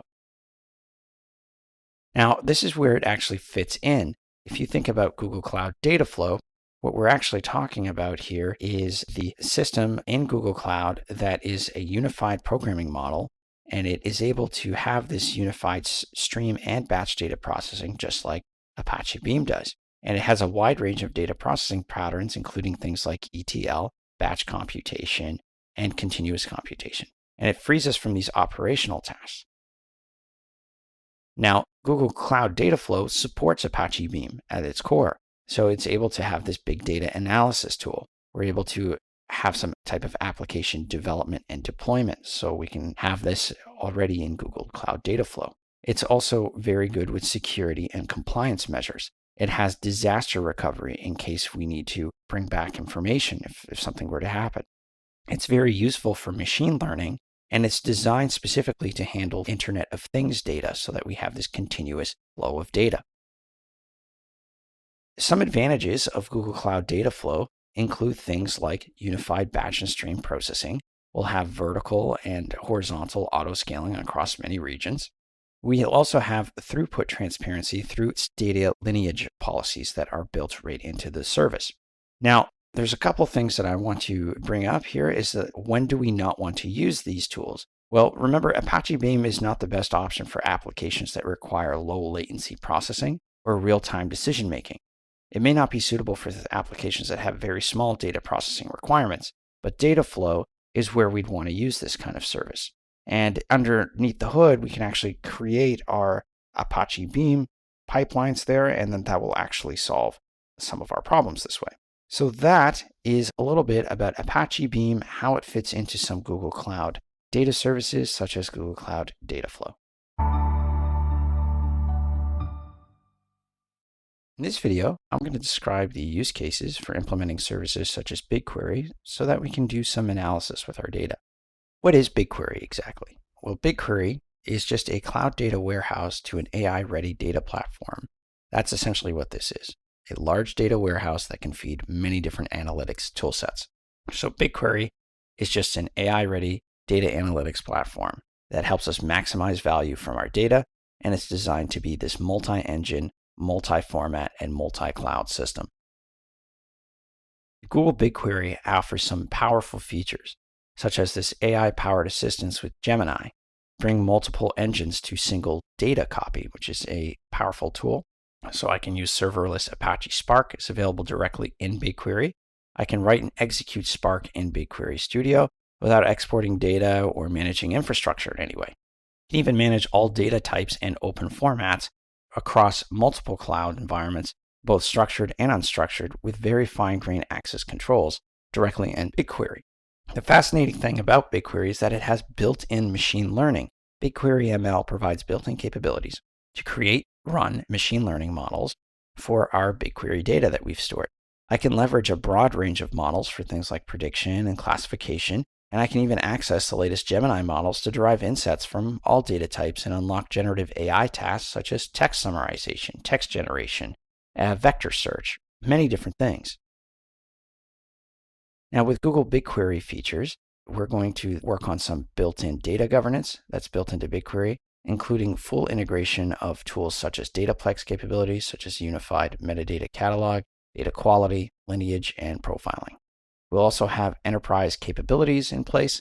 So BigQuery will continue to build new enterprise capabilities so that we can have our cross-region disaster recovery. Will provide managed failover in the unlikely event of a regional disaster. So that's what's there for us to use. We'll have this data backup and recovery features that are in place so that we can help recover from user errors in situations like that. One thing that I enjoy with BigQuery is that it powers essentially the real-time analytics with streaming pipelines.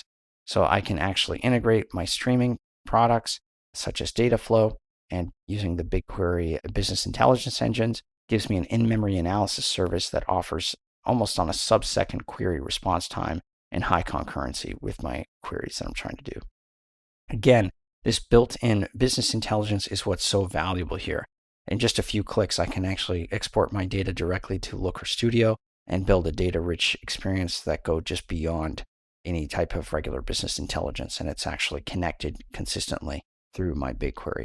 The interesting piece I like about BigQuery is that it has this serverless architecture so that I can use SQL queries to analyze my data, and based on the complexity of my query, I can have more nodes to actually compute and do some data processing there. Here are some more BigQuery use cases that I want to discuss here, and that is the data warehouse migration. So I can migrate data warehouses to BigQuery to solve any type of analytics demands. So I can actually move things from Oracle, Redshift, Snowflake to BigQuery. All of these tools are there, and using these free and fully managed BigQuery migration services is totally possible to do. I can transfer data directly into BigQuery to make my analytics easier. So I can have this from multiple sources. I can upload data files from local sources such as Google Drive or cloud storage buckets. I can use BigQuery data transfer services, cloud data fusion plugins. I can replicate data from relational databases with DataStream for BigQuery. All sorts of things are available for me to actually transfer the data into the actual data warehouse. And generative AI is also built right in. I can look at generative AI use cases with BigQuery and Gemini models. I can build data pipelines that blend structured data, unstructured data, and generative AI models are built right into the system so that I can leverage things like Gemini and Vertex AI directly into this system. Some more use cases that I want to discuss here is the find value in all types of data. So I can derive insights from things like images, documents, and audio files all built into this. I can have this real-time event-driven analysis. I can gain a really competitive advantage by responding to business events in real time, in second by second. And then we can also deal with predictive analytics. So I can predict business outcomes with leading AI. Machine learning predictive analytics can be used to streamline operations. I can do things like boosting our revenue and mitigating our risks, all sorts of things like this.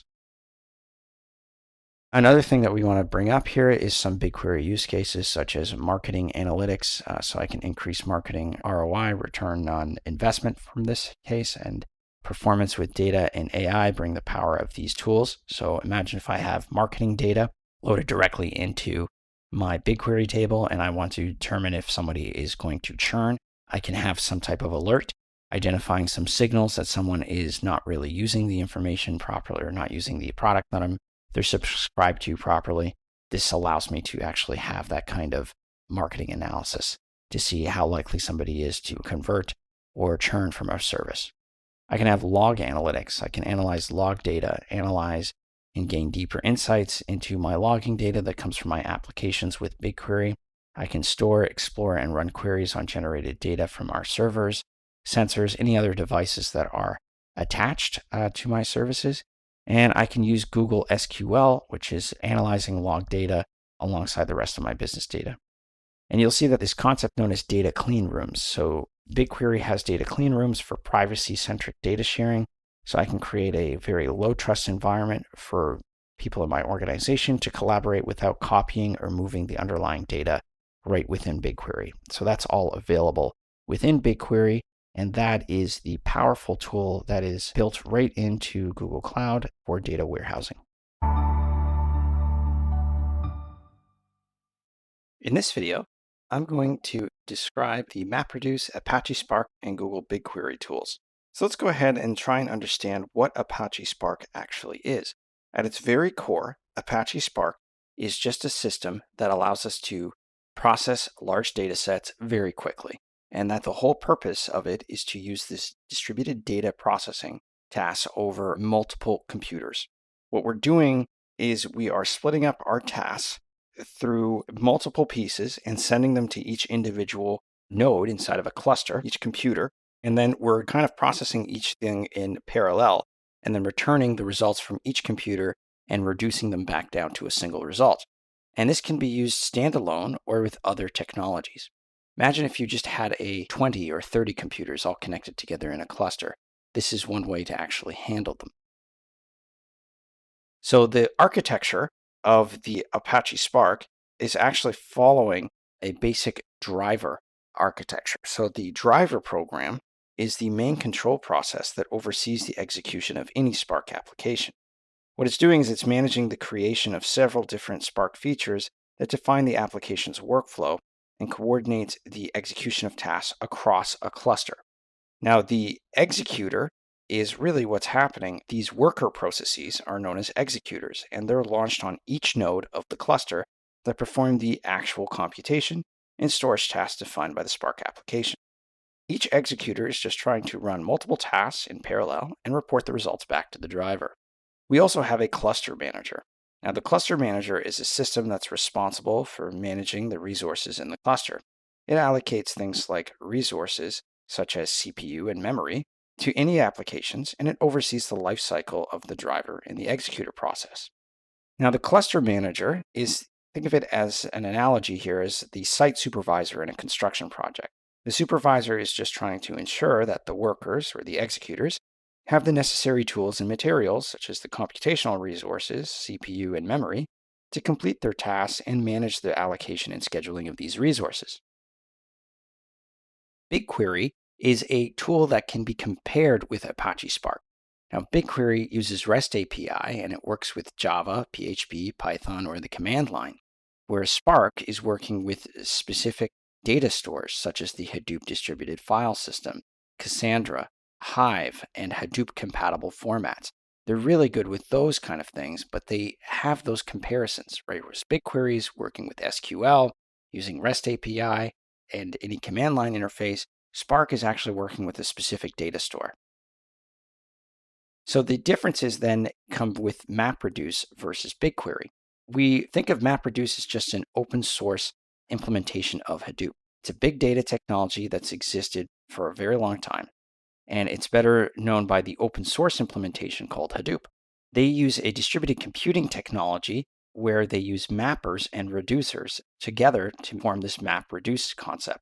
What it does is it allows for programmatic implementation of these custom mappers. That is, think of them as just mapping the data. We give them a task, and mappers, several of them, more than one, end up going through the system, through the file store, through whatever data store that we're using, and they each return a piece of the answer.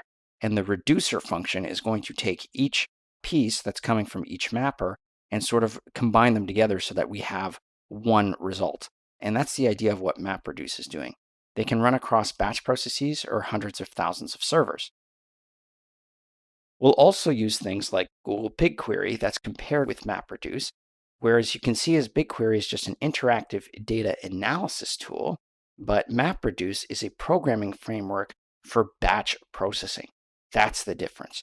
Think of the MapReduce is used to process data sets, but BigQuery is used to analyze the data sets.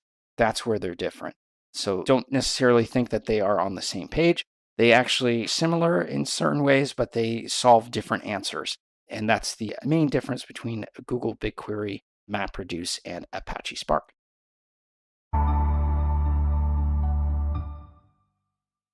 In this video, we're going to describe how Google Vertex AI integrates into a data pipeline.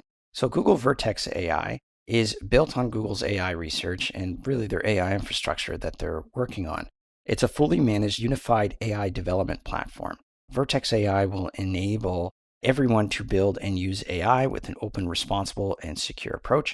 We can access using AI Studio, Agent Builder, and more than 130 foundational models are all available for us to actually use right there in the system. So the great thing about Google Vertex AI is that I have this one-stop service where I can actually play around with some foundation models, fine-tune them, train them, and then deploy them and monitor them all in one service. And that's the fully managed unified AI development platform that's offered by Google. Now, these AI models and their tools in Vertex AI, first and third-party open models in their model garden, over 130 different generative AI models, that we can actually start using and use them as a platform to build our own models by fine-tuning those models. We have extensions for retrieving real-time information and triggering actions. And there's even model customizations for things like Google Text, image, and code models. Google Vertex AI features will have open and integrated AI platforms. They're able to access to Gemini models directly, and machine learning operations for predictive and generative AI can all be done directly in these services. Now, the interesting thing here is that we have access to the Gemini models from Google.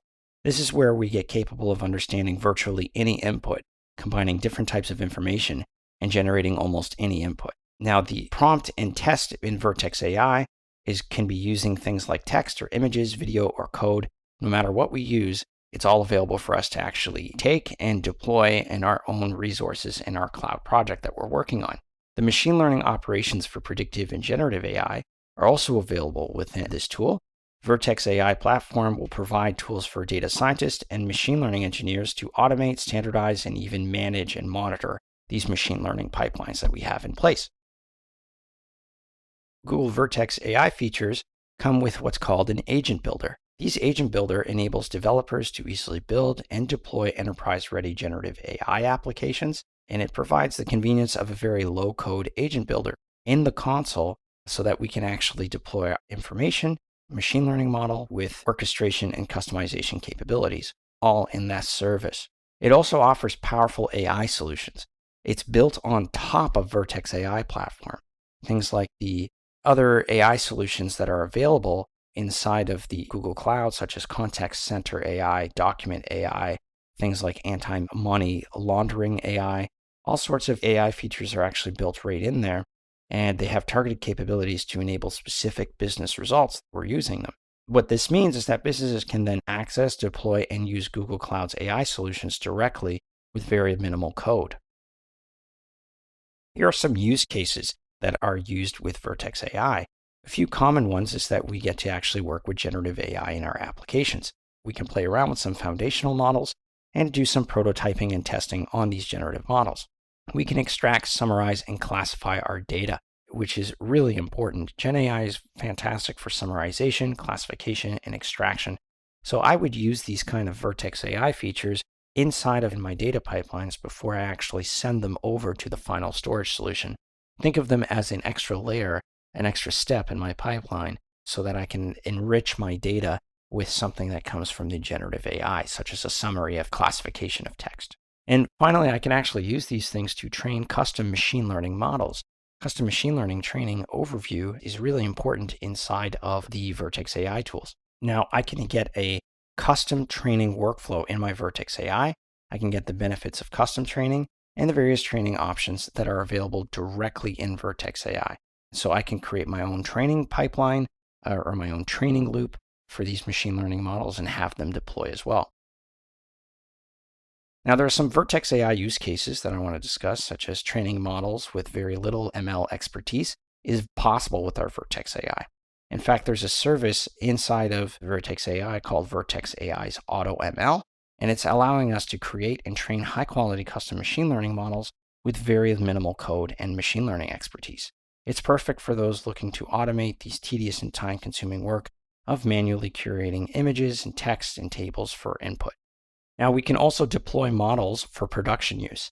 So I can deploy online predictions model, for example. So when I'm ready to use my model to solve a real-world problem, I can register my model in the Vertex AI model registry and then have that deployed to an endpoint that Google will manage the hardware infrastructure for me. And then all I have to do then is just create a few API calls to then get some inference from this model in production. So that's a little bit of Vertex AI and some of the features that come with Vertex AI.